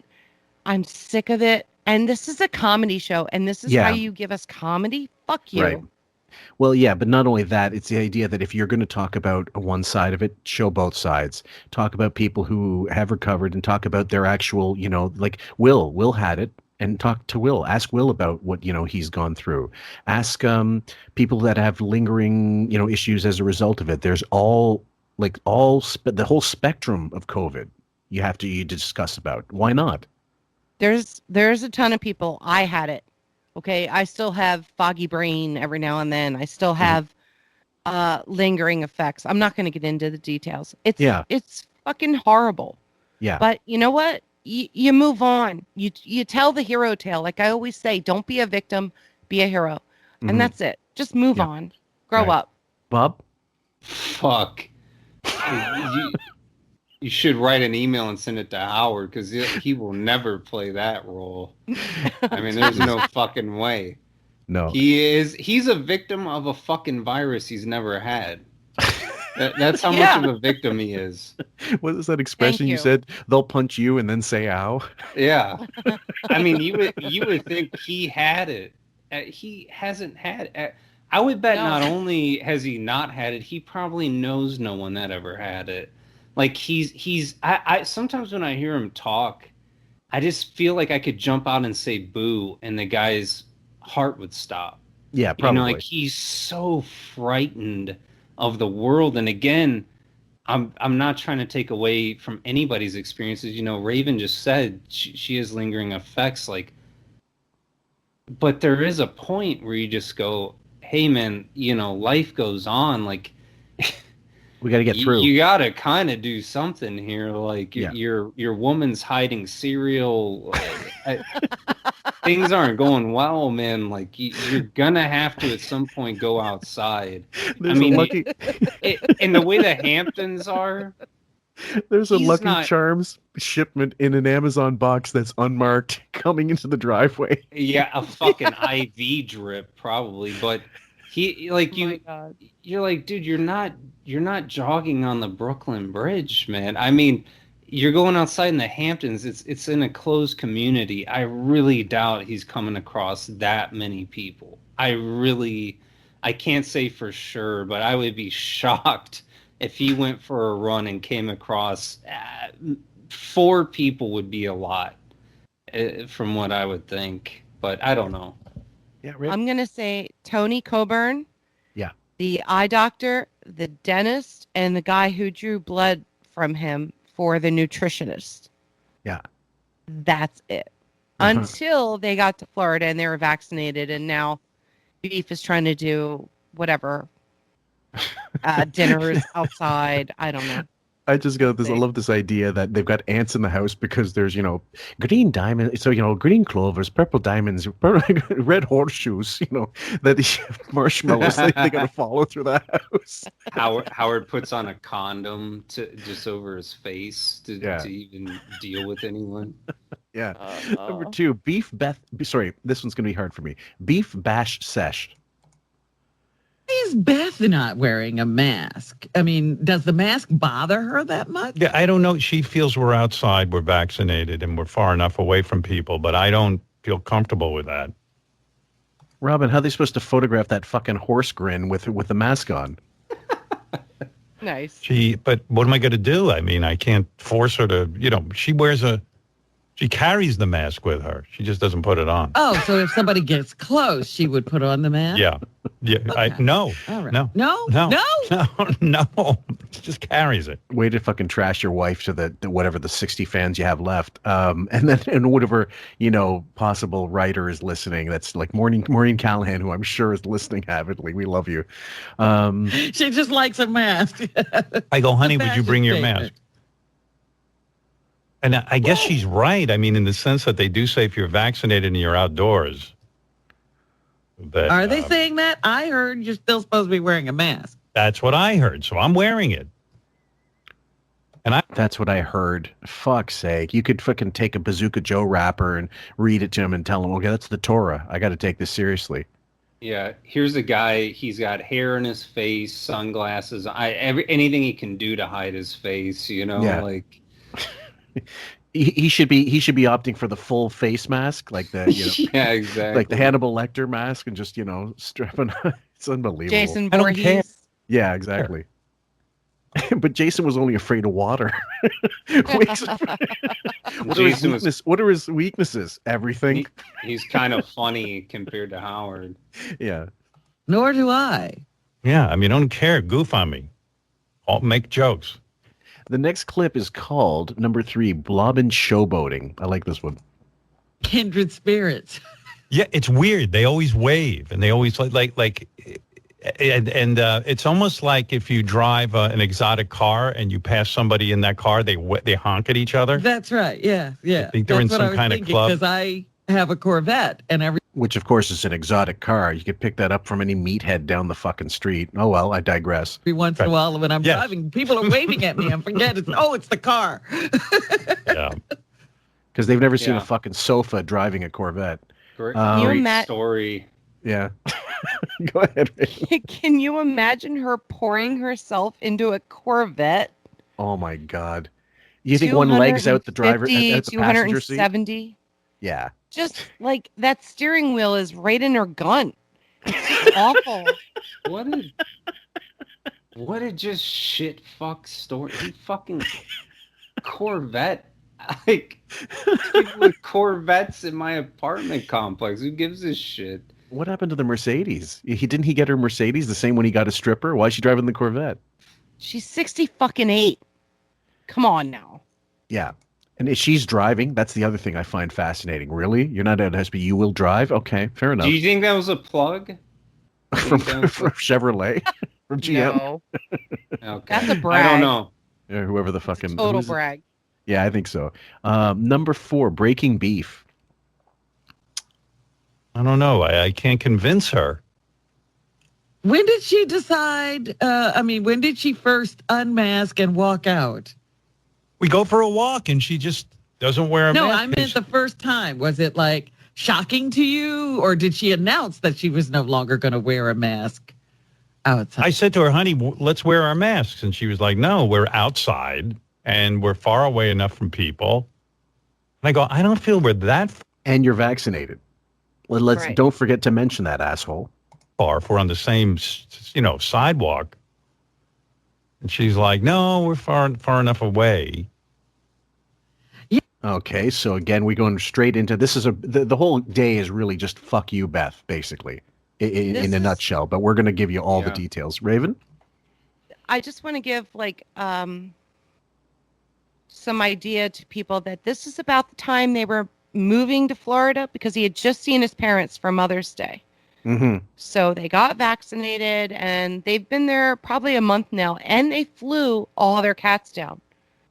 Like Mushu, Blind Bella, Pebbles, Helen Rose.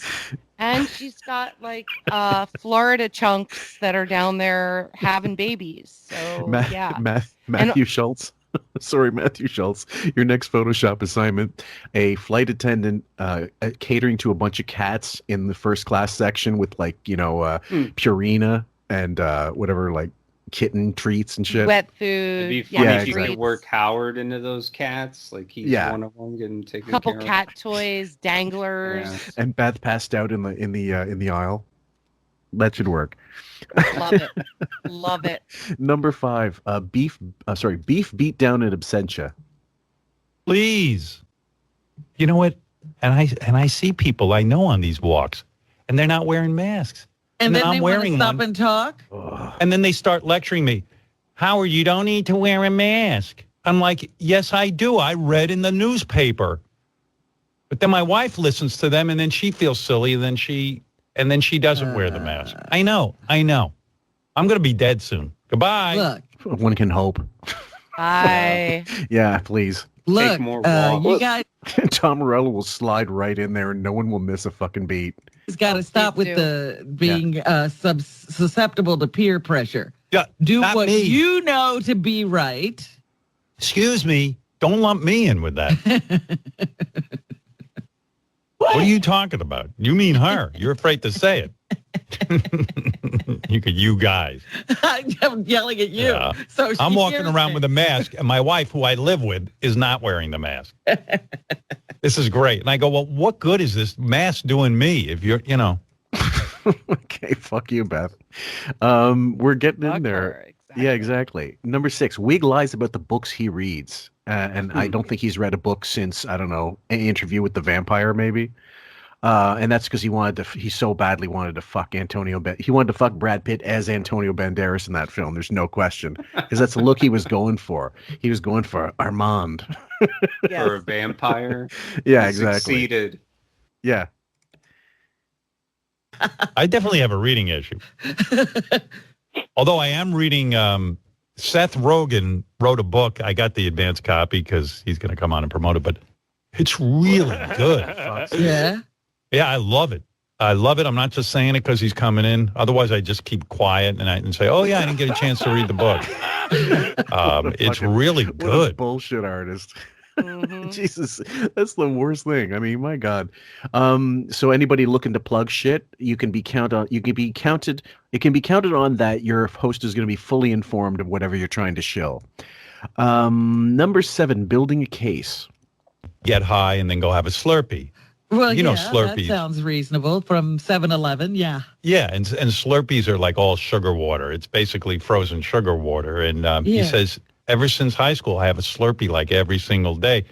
And then he goes, which leads to the fact that my doctor took a blood test and said I was pre-diabetic. Yes. And he goes, but then he goes, this is very profound. He goes, but aren't we all? No, that's not profound. No. You know what? We're I not. threw down my copy of the Letters of Seneca, and I decided Seth Rogen. That's where I'm gonna get my fucking wisdom from. This guy who looks like, I don't know, if a donut could look like a human being, it would be Seth Rogen. I know he's slimmed out a bit, but fuck's sake. Yeah. This guy has been on the show for 17 appearances. Yes. 17 fucking Really? appearances. Right. And Did we he's need still- more than one? Do we need one? Oh my God, just kill me now. Yeah. He's got more than David Spade, more than Tracy Morgan, more than Whitney Cummings, more And than why did- any of these other fucks. And why did this happen? When did he suddenly become this great guest? When did he become entertaining? I'm sorry, I hated those fucking Seth Rogen films. Oh, I do hate Seth Rogen, man.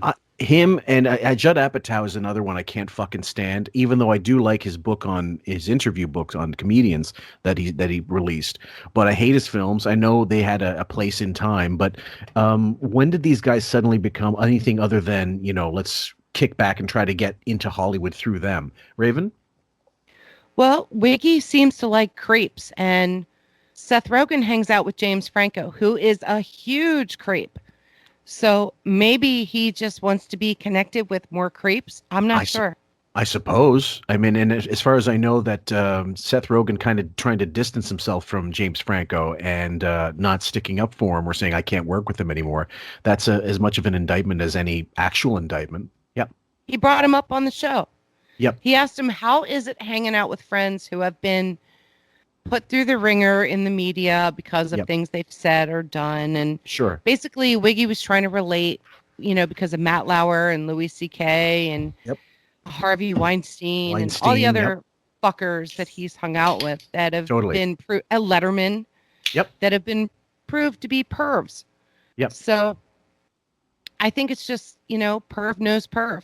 I guess so. There's some to it. Plus the weed thing is kind of like romanticized a bit, and he's got a whole line out, and his whole staff is like potheads, smoking they're that all shit like addicts. fucking the world is ending. Yeah. I thought you were just gonna leave it at how is it to have friends when he was gonna ask him.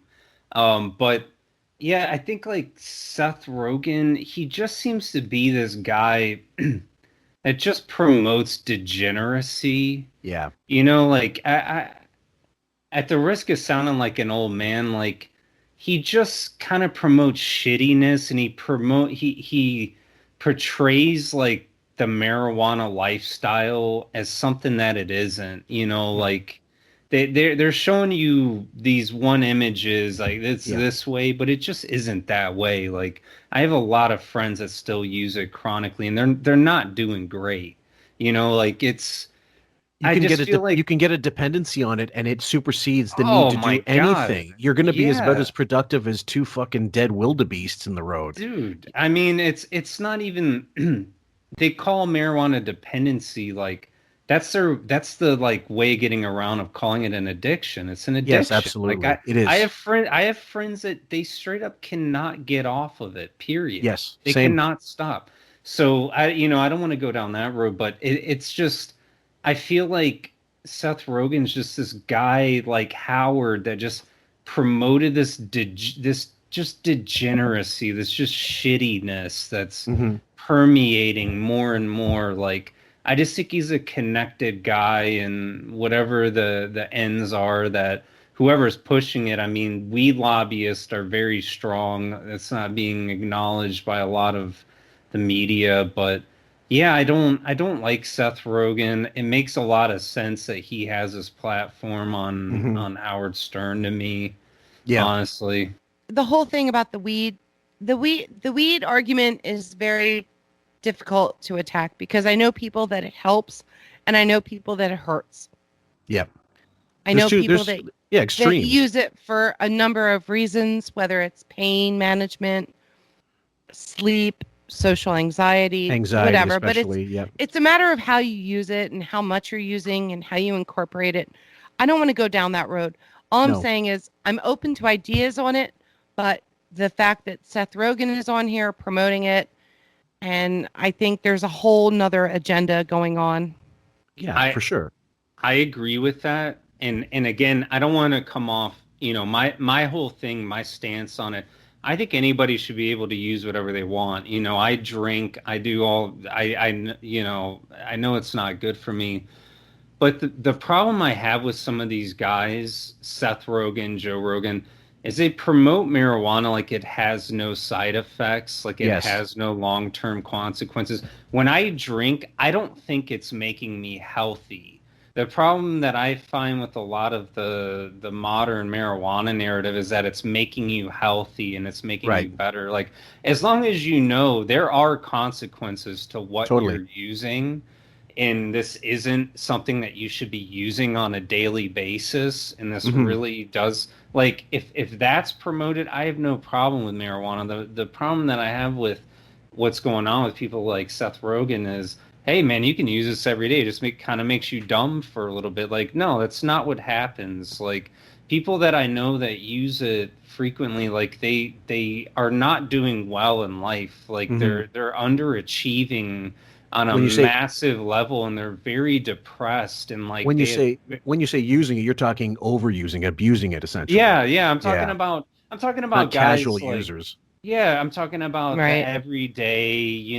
They're really getting high every day, not just kind of high, like they're getting, substantially high. Like, it's okay if you want to use this drug. My issue is just that you have to know this is not a healthy thing. It does have addictive qualities. It does have long-term effects. It's something that you need to be cognizant of, and I just see a lot of people that are not cognizant of that, and their lives are suffering from it. Right. So. Just make sure it's all on the fine print for everybody to see. Yeah, exactly. Yeah, I agree. Yeah. It's not moderated well, and some people abuse it. Some people are using it for what it's for, but that is such a small percent, I truly believe. Yeah. And, we just have to, let people make their adult decisions, good, bad, or ugly. Yeah. So next clip is called Counting Almonds. Nice. During the pandemic, I go upstairs. Oh, I know what it was. I saw these malted chocolate-covered almonds. Right. And I go, when did these come into the house? Beth goes, I eat them for lunch. Okay, so chocolate because she loves sweets. Almonds, okay, but like, who doesn't know? He makes it sound like this is some discovery, like he just fucking they invented the wheel.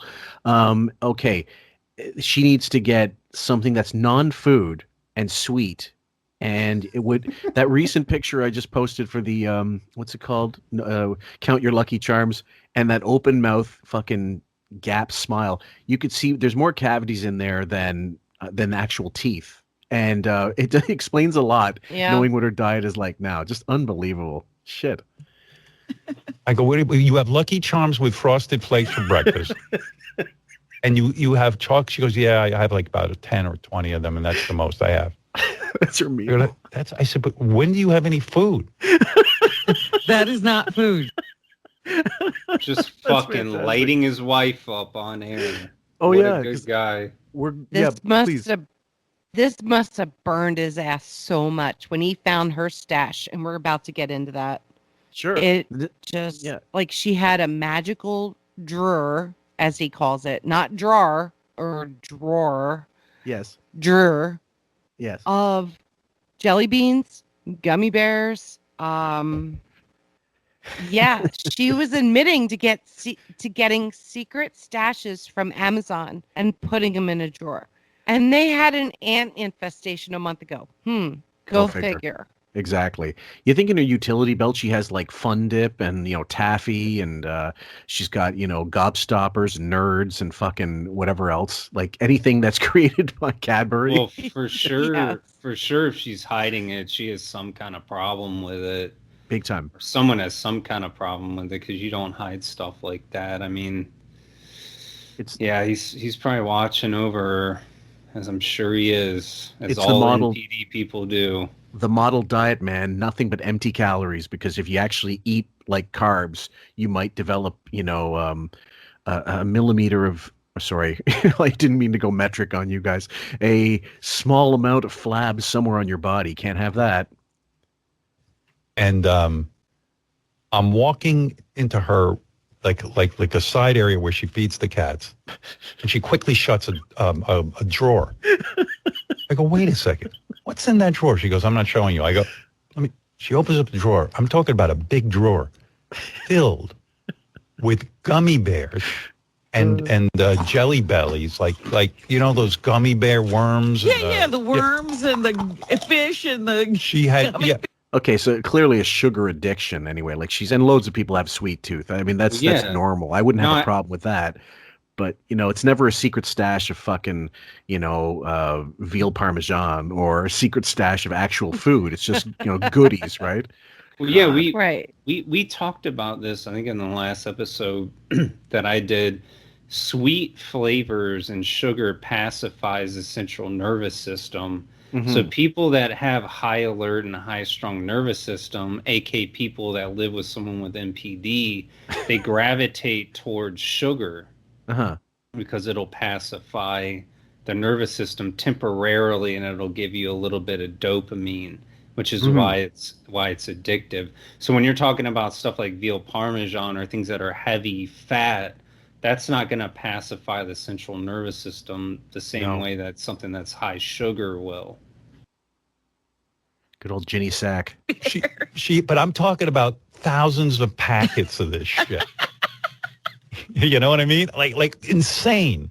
I go, what are you doing? It's like catching your wife cheating on you. Yeah, I go, she's hiding her food. Yeah, it's not even in the kitchen. She goes, I don't want to lecture. I've been ordering these online. I said, and you're hiding them upstairs from me? It's like catching your wife cheating on you. Yeah. She has a bigger love than him. It's sugar. Yeah. Yep. You're right. She admitted this years ago when she was on Letterman that she has a huge sugar addiction. Mm-hmm. It never went away. No wonder her teeth were falling out in a basketball game. Fuck her. It's really disintegrating. Fuck's sake. Remember Tang? Remember Tang flavored crystals? Yeah, of course. I love Tang. Spoonful.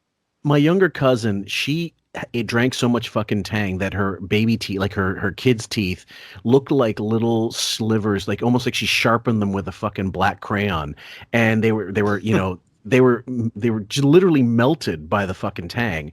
So when she did get her real teeth, she was fine. She grew out of that. But my God, it was almost like she was mainlining Tang. And I've never seen anything like it before or since, except for, Beth's, 300 fillings in there. So. Well, I mean, how close is a couple when one of them is hiding fucking gummy worms? Yeah, and no one knows about it. Not exactly. Too close, I would say. Yeah. At first I thought she went trick-or-treating. Didn't tell me. What? So let's continue. Number 10, Wiggs Madness is at an 11. Yeah, sometimes after lunch I come up here and have jelly bellies and gummies.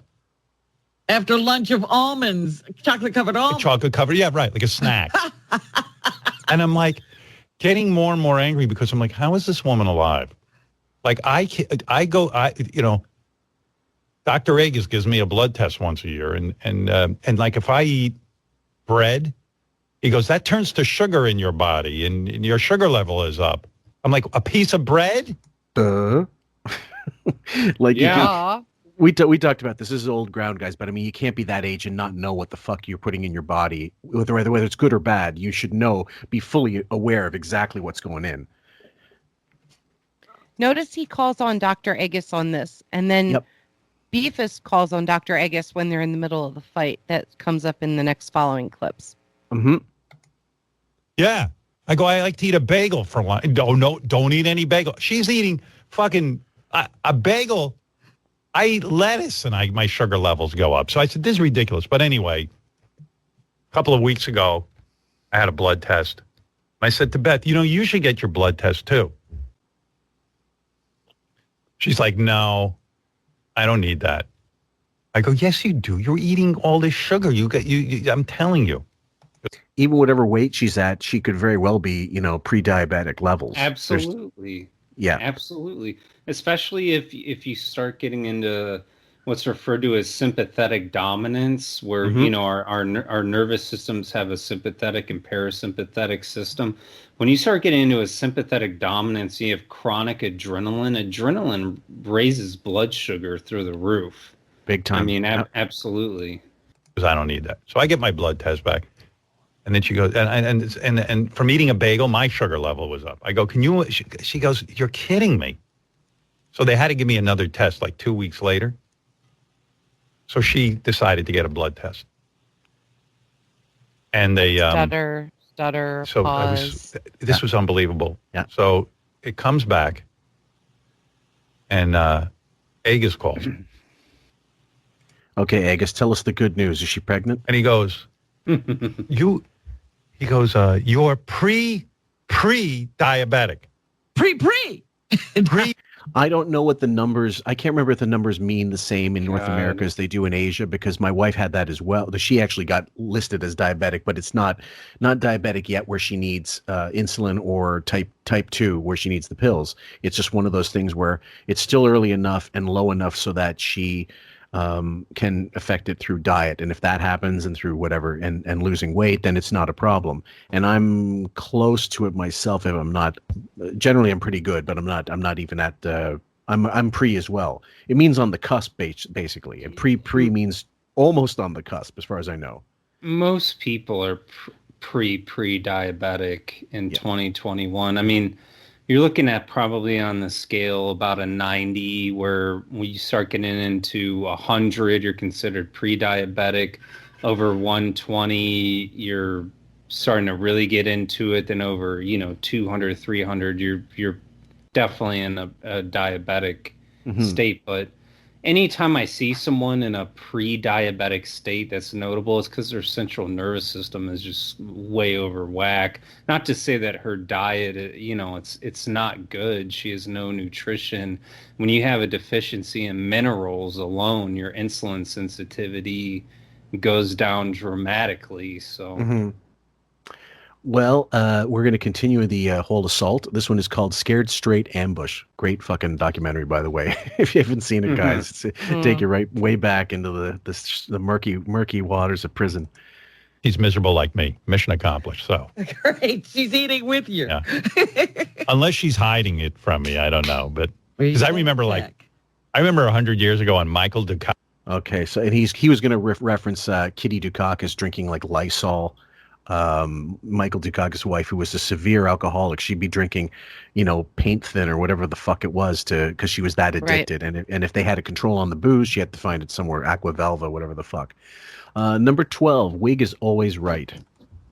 Hiking on a trail or picnicking with members of your household or vaccinated friends are all activities where the risk for virus exposure is negligible. Keep a mask on hand in case you find yourself in a crowd of need to go indoors. I think they mean or need to go. Or need to go indoors. Yeah. Well, maybe Beth's right. See, that sounds like she's right. You know what? Please. She's not right. I'm right. I'm always right. No kidding. Jesus Christ Almighty! Like, don't Shut ever up, argue with Robin. the fucking wig. Yeah. Shut up. Yeah, don't puncture this balloon. Number 13, dressing down the dolt. For one, your story of being pre-diabetic.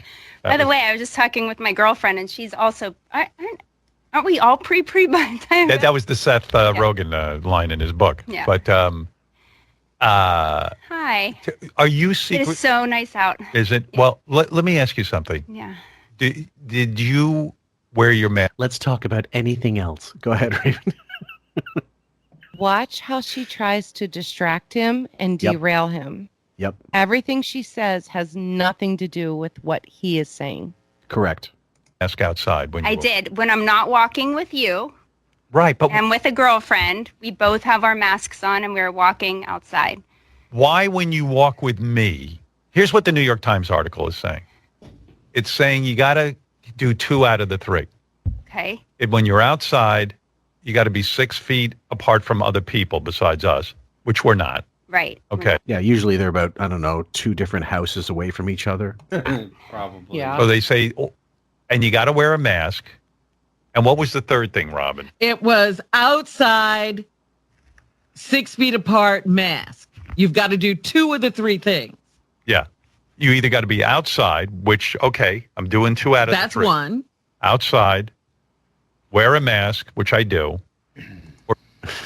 God, this is just it's painful. This awful double. It's like the 2 Samoans, except one of them had fucking marrow cancer versus, a soul like Beth. We're 6 feet apart, which I'm not. But we pass people so quickly, and I turn my head and hold my breath when I'm with you. But honey, That's funny.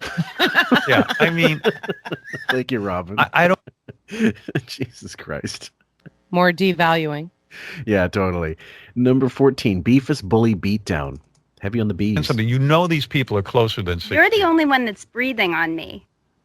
No, I'm wearing a mask. But if you're not wearing a mask, that means you'll get You it. don't wear a mask when nobody's coming towards No, us. I take it off. Yeah, you're And- the only one breathing on me, and you're safe. But then when people come, I'm wearing a mask. I turn my head and hold my breath. But that they're saying that doesn't work. You know what The New droplets York are? Times. Droplets hang in the air. And so even though you're holding your breath, the moment you take a breath, you might be still walking through their droplet. Jesus Christ Almighty. I'm flying monkey. Yeah, totally. Just doing his bidding. Absolutely. So what's the point of me coming down here? What are you saying? You're pleading with me to I'm wear my mask outside Yes, on when walks you walk with you with with me. other people? Yes. I can't, Why? What's the big deal? Why shouldn't we be safe? we are so we're vaccinated. Yes, but it doesn't matter. They're saying the They're New York Times said variants. variants, honey. Robin, tell her variants. Say the word variant. Variant. Man, didn't you learn your lesson when the King of All Blacks called in, Beth, and you were trying to explain that photo of Jared where you're basically up on his chest and ready to fucking have his babies? So I just reposted that on my other channel. I didn't realize I didn't have it up there, and people are like they're eating that fucking those 2 clips like it was a buffet. It was a free for all at a Brazilian steakhouse. I mean, and just nothing- the Jared clips. Nothing turns on a woman more than a man that is just afraid of everything. Just afraid of walking. By the way, it's not me who wants you to wear the mask. It's Robin. It really is. Robin's scaring the shit out of me. I thought something happened to you. I'm on my walk, and I get these texts from you. What a pussy. It's not me that wants it. It's Robin that wants it. Never. Fucking- Yeah. Can he take accountability for anything, minor No. or major? This is what I'm telling you about NPD. There's always a fall guy. There's always plausible deniability all the fucking time. Christ they cannot. almighty. Yeah. This is anyway, trivial, I suppose, but Yes, first of all, did you really wear your mask when you walked with your friend? I did because swear to God? because there are swear to God. Yeah, we know because he cares so much about God. Number 15, putting the gargoyle in harm's way. God? because there are friends. Right, but say, I swear to God. I'm not saying that, Say, but swear I to God. did. Hold it. I'm Hold it. not Honey. swearing to God on anything. Did you wear your mask when you walked with your friend? Yes, Do you swear to God? I had it on most of the time. See, this is what I'm dealing with. It's a collection of shitty liars. This is like really a masterclass on how not to lie. Life is No, hold on for a sec. Let me just see here. Okay, got it. in your hands. If we talked, I turned my head the other direction. Oh, stop it, Beth. fucked. Come on. I'm fucked. You don't love me. I love you. No, you don't. You should have heard what I was saying about you. Bob's having a field day. That's why I sent these to Bob earlier, because I knew he'd have a field day with them. I heard these just threatening. I mean, just guilt. Yep. Like everything is your fault. Everything is your fault. If this happens, I mean, this is your fault. I mean, God, this sounds so familiar. It's by the numbers with these people. It really is. Super textbook. Yep. Yeah. Shocking. And my friend. What did you say? Just how in love I am with you. What are you writing the eulogy? And how did you tell everybody you proposed to me again? No. No, I didn't tell. I'm changing the subject.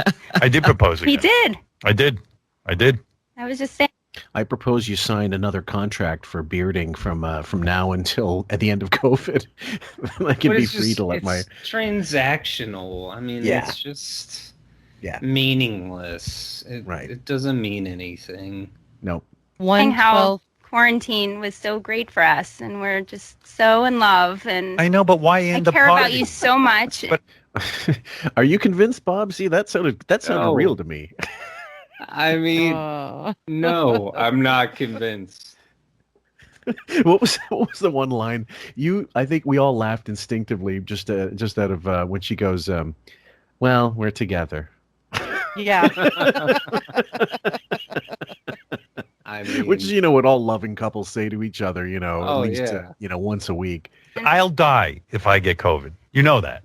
You know I will. But honey, you're safe now. I'm not. Get Dr. There's no safety yet. New York There's only Times, honey. 29% of the population that's been Dr. vaccinated. Agus, if you're listening, please call. Wait, did you hear what he told Robin us? We said? need to start going out to dinner. Yeah, no, but I'm not listening to that. I mean, he's Dr. Agus said it. But the New York Times. Does he getting paid by the New York Times to plug their fucking rag? I mean, let's be honest here. If they didn't exist, would he know there was another newspaper in the world? It's one, because Ben liked it, his father, and two, because they're the only one that hasn't really betrayed him yet. I suppose. Yeah, and I had, when I still had my subscription with them, I did like a deep dive into the New York Times, just articles about him, and I didn't find anything particularly salacious, I guess. So you might be right. There might be some scratch my back. Beth just straight up said, "Help me." Dr. Agus, help me. It's a bit, Bob. Come on, you know that, right? We all know that, Raven. No, she totally did like call a friend line on Who Wants to Be a Millionaire. Who Wants to Be a Millionaire? Yeah. Who wants to escape a multimillionaire? And obviously, Bowie had them all queued up and ready to go. That's another Photoshop. I might have to do that. We'll put Regis in front. That's a great one. It came right out like that. I was just riffing. Number 16, Beefus gets a lifeline from Dr. Agus. Mitigators, they only mitigate symptoms, and they can only prevent you from dying or help you to not get so sick. You can still transmit. This is what's so scary. Like, she's not listening. Now she's on her phone. I'm texting Dr. Agus. No, don't text him. Hey, but like the scary thing is I could go get vaccinated and catch COVID and bring it home. And when did you start working at Sirius, sir? Number 17, Beefus is a broken stallion. Please, I'm begging you, from now on, wear your mask outside when we're on walks. Did. When with you? Yeah. I can't promise that. Why? Why won't you do that for me? For me. I'm not going to. Because I hate you. Because I want to fucking torch you, and this is how I get to do it. And you can't really do anything because the fucking beard agreement. We just finished reading that fucking blind article with the blind item about her with a manuscript, which I guess she figured out since 10 years ago how to use Microsoft Word. But that waiting to go when the beard agreement is null and void. And I firmly believe that's out there. It might be ghost written, but I'm certain there's some shit out there that's waiting to fucking come out. Promise right now because I'm going to try. What part of this aren't you hearing? You please. Wow. Robin wants you to I do don't it. like this. I know you don't. I'm not happy right now. I'm not happy very mad either. at you. No. Did not need to do this. She knows exactly what she's been through this how Yeah. many times, man. Yeah, yeah. This is emotional. She's probably a listener.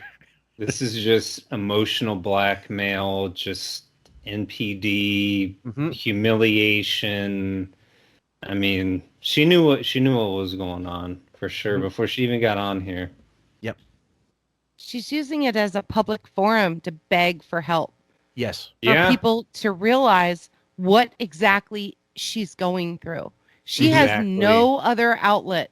All her lady friends in the Hamptons, like Jess Seinfeld and the Real Housewives of whatever, they don't give a shit about her. No. Nobody does. Allie Wentworth, fuck you, Beth. You're on your own. I got my own narcissist to deal with.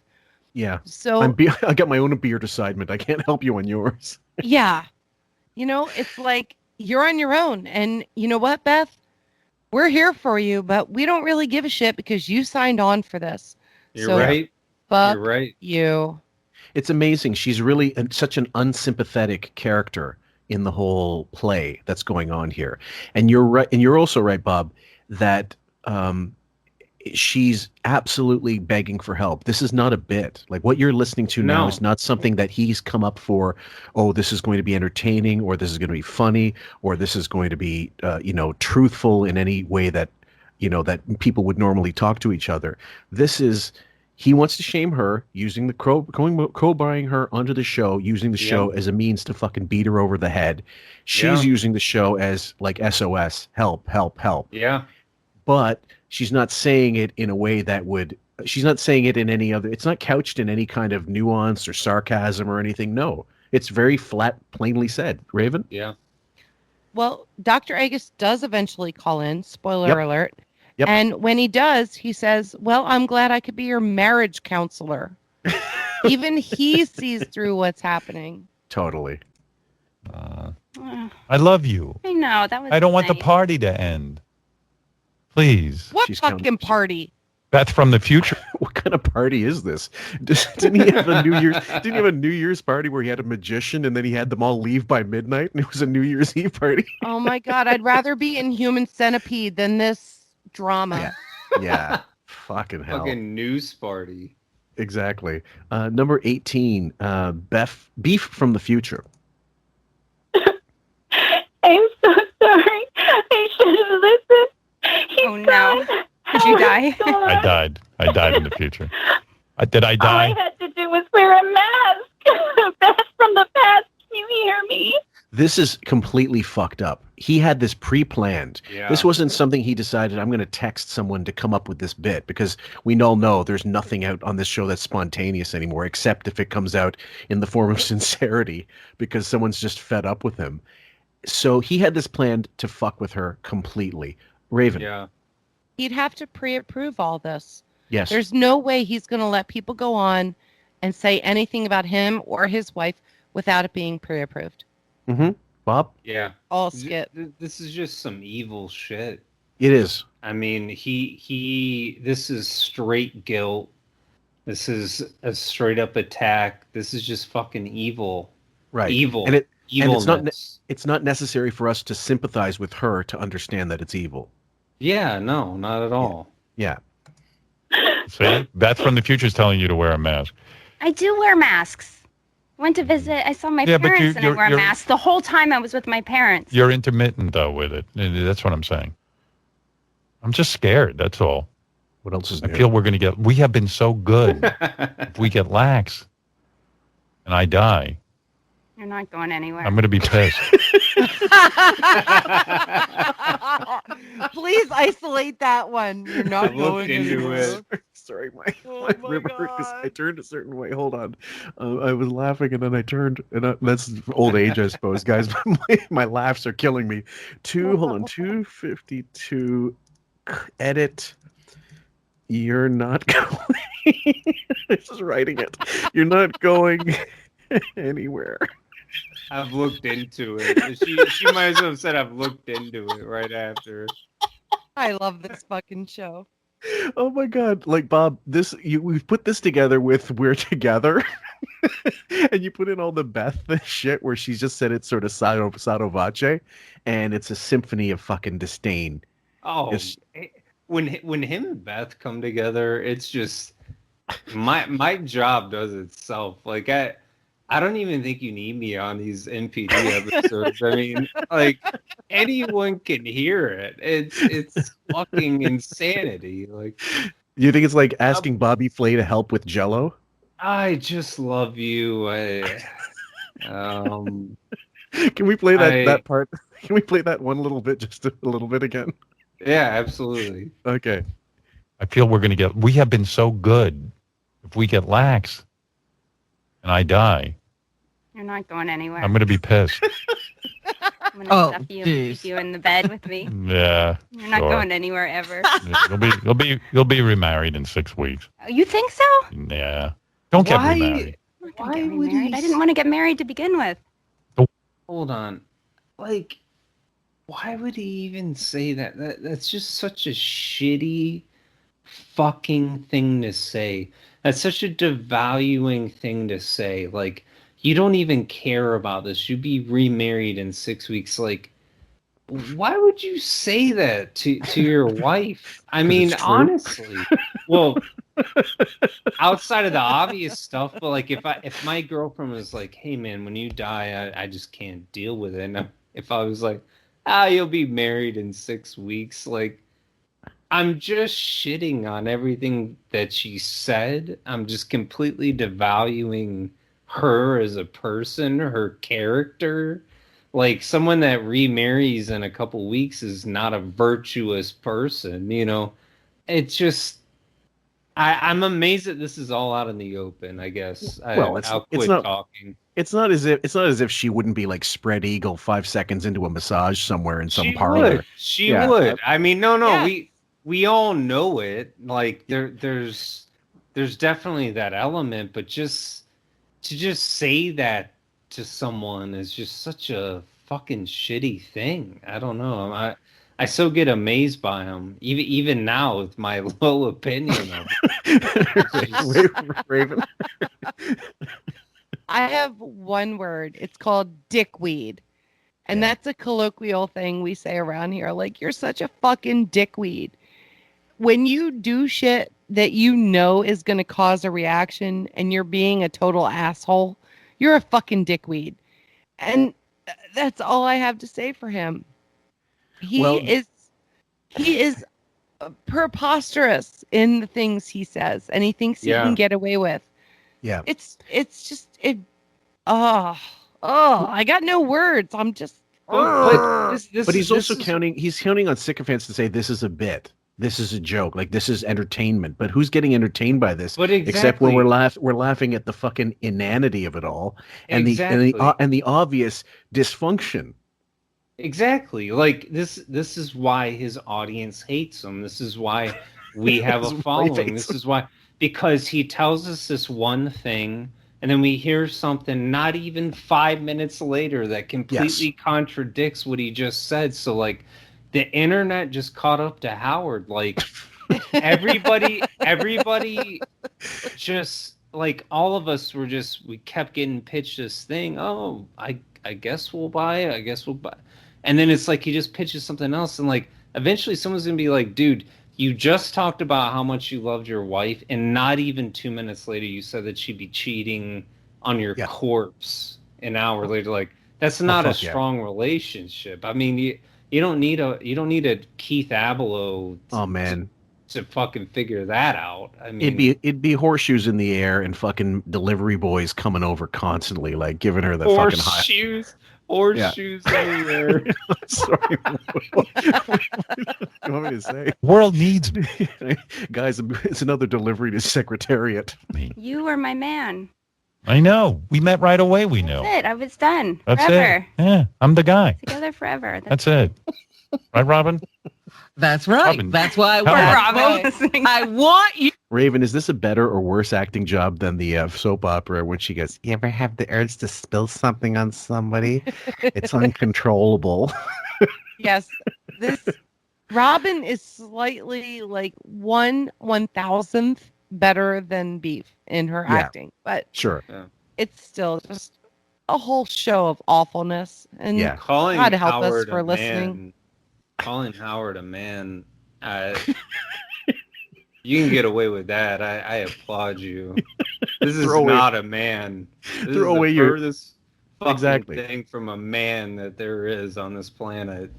Come on, Bob. You didn't listen to the Howard Stern and throw away all your fucking Burt Lancaster and John Wayne films and shit.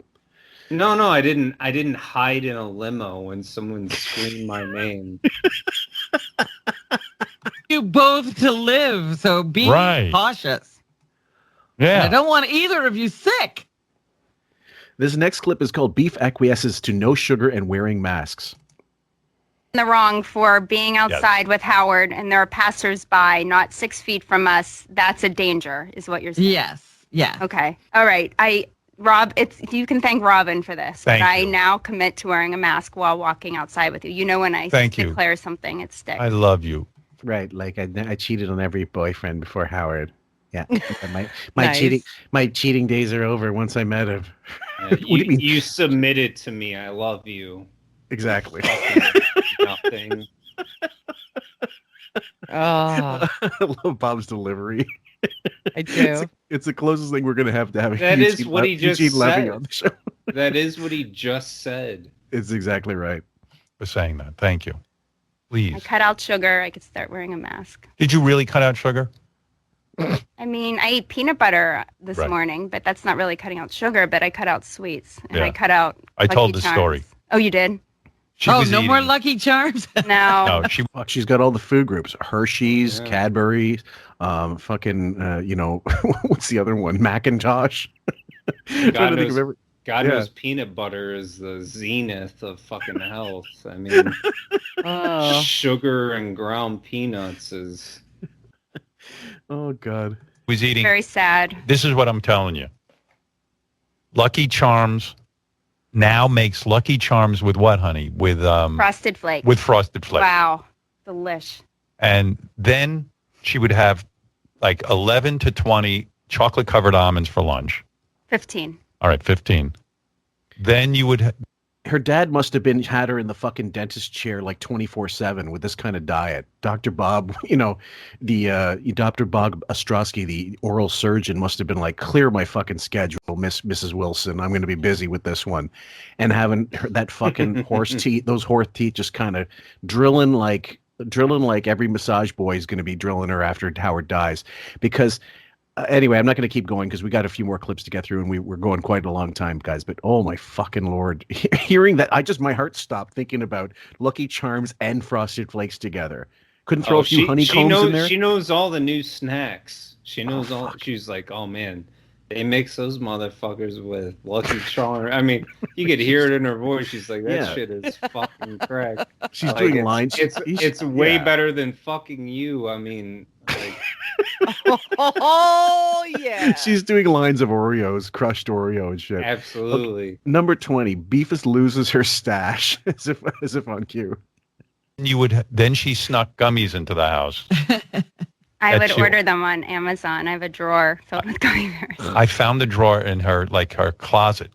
Yeah. She opened it up and I saw like thousands of bags of They were gummies. just spilling out. I couldn't even close the drawer. And then we had a whole thing about it because it was like, I'm like, how could you keep the fact that Do you know what did me in, though? My diet ginger ale. Yeah. That's what Dr. Agus said. And she was then having diet. That's like that's like every fat fuck I knew growing up having like like 3/4 of an extra large pepperoni and bacon, and then having a Diet Coke to wash it down as if that's going to neutralize all the carbs and all the fucking grease and fat, salt. Well, listen, you're talking to someone from Philly and Chicago. I mean, our diets are terrible. I mean, Yes. if you've ever seen a Philly cheesesteak or a Chicago beef, you would know that everything she's saying sounds delicious right now. So Well, not even knocking it. Okay. But in all honesty, we know when to put in a salad or some veggies. Right. Oh yeah. Or the a maintenance fruit salad. smoothie, Yeah, we know something. Yeah, like we substitute, but like we have the best food in the whole world offered to us, and it's sick. Philly's so it's good. Sick. You stop but- it. I have to but- make that Hell stuff. yeah. I have to make that stuff myself if I want it. Go ahead, Bob. Every pizza joint on every corner is delish. Oh, Love them. Philly's food, I'll go on record, is fucking unbelievable. Ginger ale too. So it's like the Wow. diet of a 5-year-old. Even the diet sodas, though, they're horrible for you. Yeah. And then she got the blood test and they told her she was pre-diabetic. Pre-diabetic, and that scared you. Now you're off the sugar. So good. I knew it. I What was is like, she this eating is unfair. now? What is she Okay. So we'll see with the diet. I'm gonna knock the Oreos off my diet. replacing everything with? I haven't eaten yet today. I- I had a tablespoon of peanut butter before my. She doesn't eat. She'll have like an egg white with cheese. with a piece of cheese. She's like a mouse scavenging from something that fell on the floor. Oh. Yeah. It's like a bird. Calling That's good. Dr. That's Agus. great. That's Yeah. protein, and Yeah. Well, that's why she looks the way. I'm getting so lightheaded now. I have Oh, to you go. are. Okay. Yeah. Yeah. That's why she looks the way she does, because she doesn't eat. That's what he's saying. That you just said. She had no say in it aside from what she ate. Not because she works out, not because she's genetically blessed with a wonderful body. Raven? Well, she knows that he gets turned on when she's about to pass out. Yeah. Because that means she's not eating. Yeah. So Yeah. she brings that up to derail They him love again. that shit. They Wow. love that. They love that starving, skinny. That's their view of beauty. Uh-huh. That's how they view it. Okay. Let's keep going. All right. Go eat I something. think I'm gonna go eat. You look so cute. Are we I gonna love walk you. today? Yes, we're going to take a walk, but you're going to wear your mask. I have my mask. Yeah, but I Already. said to Robin, you hold the mask. You don't wear it. It's a cute bracelet, actually. Yeah, she wears it as a bracelet. The next clip is called Beef Begs for Dr. Agus, and I believe this is when he comes in, or the next one at least. Yep. I don't have the number. Can we get him on? Why? Why? Are you Gary, asking will you him to connect come on? Dr. Agus? Just I want to be clear on that I'm not doing anything. You are doing. I'm here. Get him on the phone. Gary, get him on the phone, please. By the way, before he gets What on the time phone, is Beth's it where he is? Can I start the conversation with him?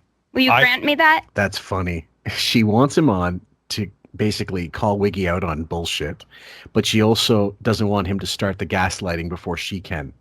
Right. She has to get in first Uh-huh. before Wiggy does. Yeah, I love amazing. it. Control. All right, but I think I should say Well, he's going to tell you what's medically correct. No I'm matter who going to starts tell the him conversation. what I do on a walk, and I'm going to ask him if that's acceptable. Well, you have I'm going to Dr. tell you right now that you holding your breath is ridiculous. I don't feel that's ridiculous. It is, honey. Yeah, take it from an MD, from a registered nurse.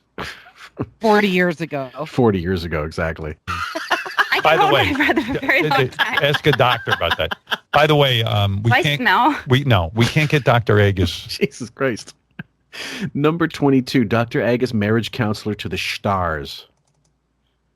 Howard and I take a walk. Howard wears his mask. Howard and I have both been double vaccinated. Howard and I have lived in a house together for a year without seeing anybody else. When I'm in Howard's air, I do not wear a mask. When we are walking outside, I do not wear a mask. The thing is, when we are walking outside, there are passersby, people that pass us, who are not more than 6 feet from us. But I hold my breath, turn my head, and pass them. Howard is saying I'm in the wrong for not wearing a mask when people come in Okay, just to break it up, because it's a 3-minute clip, guys. We'll continue. to that close of contact, probably 3 feet away. Is that fair? Yeah. Is that 3 feet. Some of them are within 1 foot of us. Let's okay, be honest. Okay, but it's passing by quickly. Now, that did I embellish You left anything? out one thing. Can I just add one thing? Yes. To Dr. Agus. Okay. Dr. Agus, the New York Times, as recently as this week, this past week. knows what he knows that. You don't need to give him facts don't from give the New York Yes, I Times. do. No, you don't. I said I'm going to set it up. Who do you hate most in this whole conversation? Just out of curiosity, Raven? Wiggy. Yeah? He's Because he's the stalling. Genesis. Yeah, He's that too. got to derail and stall and pause and change the subject, and he basically takes everything away from what Beth said. And I'm only saying Beth because I really feel for her in this moment in reaching out. Yeah. But it goes away so quick because I look at all the other shit she's done and I'm just like, fuck you. Bob. Yeah, I mean, Howard's pushing an agenda. Yeah. 100%. Yeah. Let's see what he has to say, and then you can speak, love. Well, if he disagrees with me, then he's wrong. Okay. Dr. Agus. Wait, what is that you said? Ought? I shushed you. Oh, Your wow. dad shushes me. It shut me up. It worked. Go ahead, Dr. Agus. All right, so this is my marriage counseling session. So there are two ways to look at this. One is from a public health perspective, and one is from an individual health perspective. From the individual health of Howard and Beth, there is no risk to what Beth is doing. Okay, so she's just calling him an idiot, essentially. Mm-hmm. All right, so point for Beth. Yep. Now keep going. So she is not putting herself nor you at risk. From a public health perspective, the CDC is still saying that you need to wear masks outdoors, even double vaccinated people, and that probably will change over the next 2 to 3 weeks. So that will change, right? What we know is that even if somebody gives you to the virus, the chances of you having it is 70% nothing, 30% a little bit of virus, that at most you will be mildly symptomatic, but that is very... Okay. Are we guys with him so far? That's a point for each of them Mhm. at that point. Okay. And now Very, we're going to very get rare. Wiggy's point. Yeah. And that will require some real exposure. So I'm not worried about you two getting sick, but I am worried about you two being examples for the public and saying, hey, masks are important until the CDC says that. And you guys are public figures. And so standing up for what you believe in is powerful. And by the way, Howard's in disguise. You wouldn't know. No, that's wrong. The other day, did I not? When I was walking in my mask, a guy goes, hit him with the hind. You knew he was a fan. He did. And you see, Dr. Oh, so that's where he lives. Okay. Well, there's one fan still somewhere in the Hamptons. Okay. Fair enough. Vegas, you're right. I'm going with what I've read. No, but hon, the reason why you were upset is you were worried you were going to get it, not what the public perceived us to be. But It's he about just our said safety you and health. could get it. Did you hear him? He said you might get a mild case. I don't or you want a might mild get a case. little more than a mild. Oh God, Robin's insufferable. I Wow. fucking can't stand She's when the she gets on that. worst. Robin, Yeah, she's the fucking worst.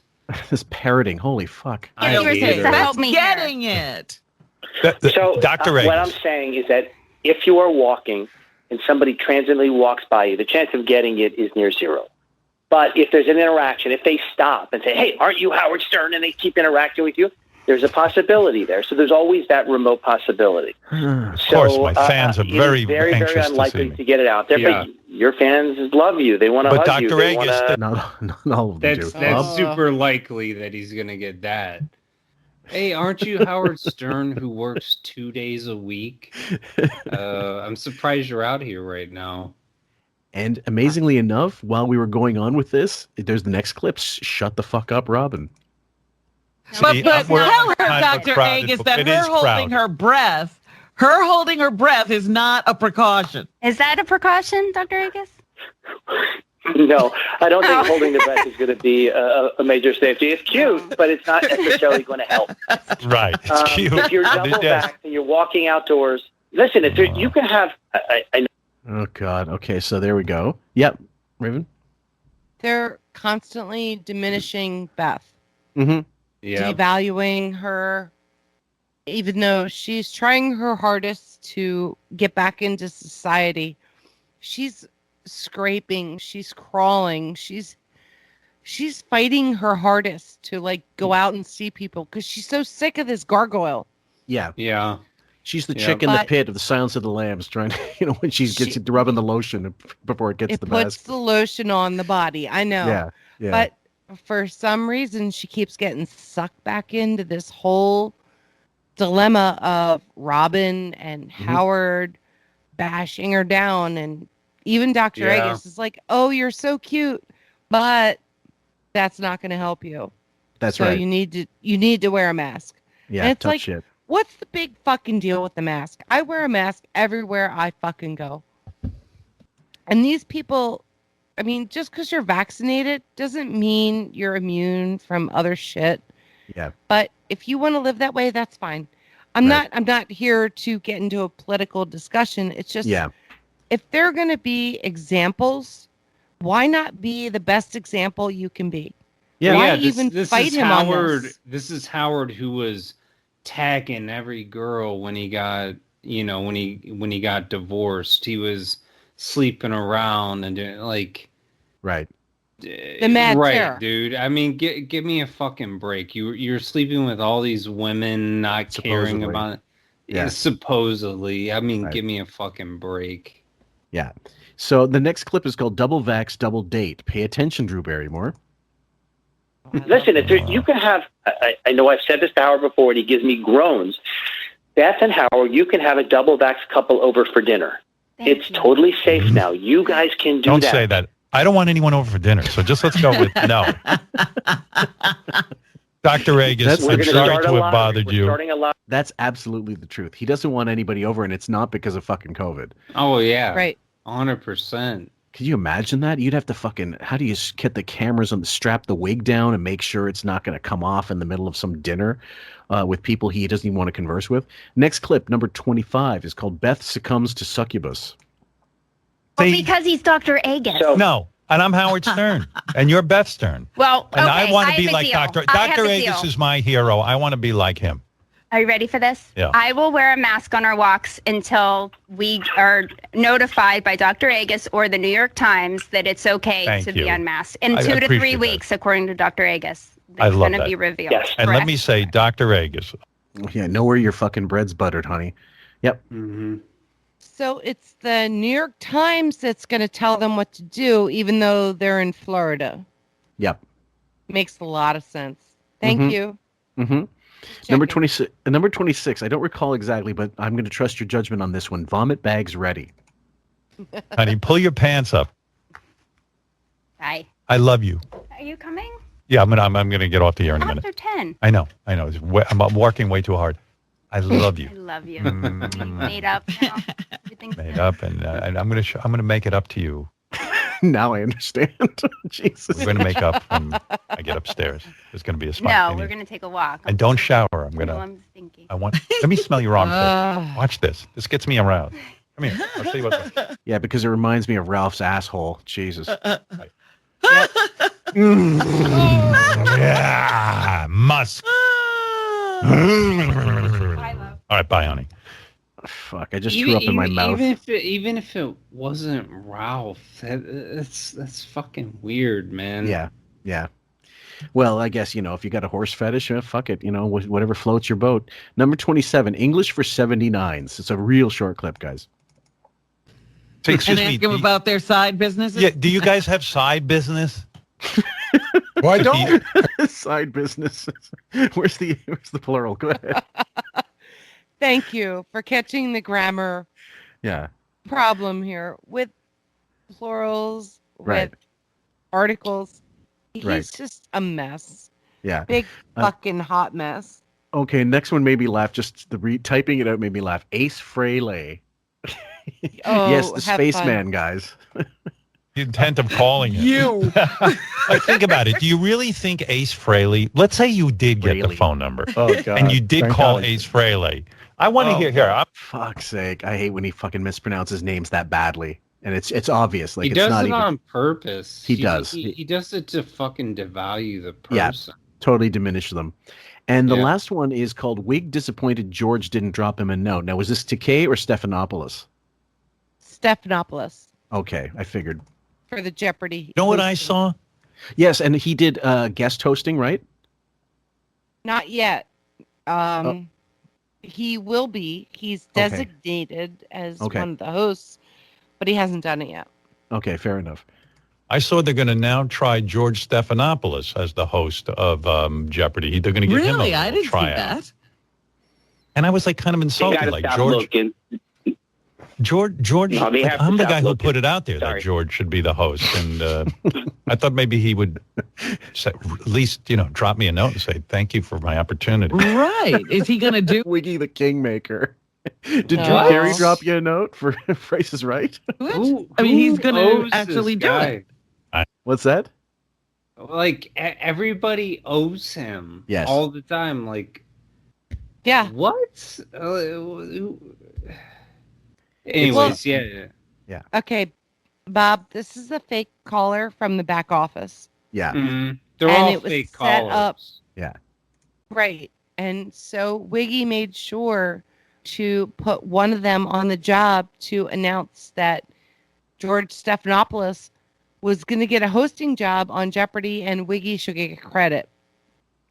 So the whole idea was basically for Wiggy to get credit, and it's a calling out for George. Yeah. He's giving George shit, essentially. I was telling Fillmore, like, I feel like his narcissism is so bad that even the fake callers he can't handle. Like, he's even mad with fake callers that are like pre-planned. Like, he can't even fucking deal with them. I really think it's that bad at this point. I have to agree with you 100%. So they're pre-scripted. He knows what they're going to say, or at least roughly what they're going to say, and then they say it, and then he's pissed off because he can't handle what they're saying, or because or is it matter of like, is he also pissed off that he has to resort to fake callers to begin with? No. He's actually mad at this. His narcissism is so bad. He's actually mad at fake callers. I'm not even exaggerating. When I've heard these clips before, he is mad legitimately at fake callers. His narcissism is that bad. Do you think he got pissed off when he would play Monopoly as a kid and he lost to someone else? Like, he lost Park Place to someone else, and that was money out of his pocket, like real money out of his pocket? Oh, dude, without question. Okay. There's no doubt about it. Like, he is so far removed from reality. This is what I firmly believe. Mm-hmm. That even scripted things will upset him. Like, he'll be upset with a scripted caller, and I guarantee someone behind the scenes is like, "Hey, this is just bullshit. This is great, man. Fuck him. He's got to get fired. He's got to get fired." Like that. That's how out of control his narcissism is. 100% believe that his NPD is that severe to this point that even scripted callers are upsetting him. Okay, I really believe that. Fair enough. I have no reason to doubt that. He certainly has the brain power to be, and the emotional EQ to get all bent out of shape and get his panties in a twist. Before we end the show, guys, if you, any shout outs you want to do, anything you want to say before we sign off? Oh, Mark Shapsovich, thank you so much for your clips. Appreciate it. And Matthew Schultz, thank you so much for the aforementioned Gerber, aka Goober, baby food Photoshop. We're going to be using that for this, probably even this episode, because I made one that was for the previous one, but this one, I was going to use the same one. I decided, fuck it, let's use it for two different ones. Anytime we can use more art is a good thing. And he sent me a wicked one, a Peanuts mock-up with Wiggy as Charlie Brown going to the psychiatrist, but screaming up to the heavens that I'm going to use somewhere down the line. It's just too good. It's too good to just throw away or waste on Facebook. I want to put it in something that's going to have legs. So, guys, thank you guys all for listening. We love you. And not sure when this will air, but you can catch us on Podbean, Spotify, TuneIn, Listen Notes, Stitcher now, iHeartRadio, shitloads of apps. Just check it out. Google Podcasts. We've got all the links in the description. So thank you so much. Thank to you guys, Bob and Raven, for sticking through this one. It was a rough slog, but a good one. And go Habs, go. Hey, you know what? That picture of Diana DeGarmo and you was good. You can't see the rifle someone has on her.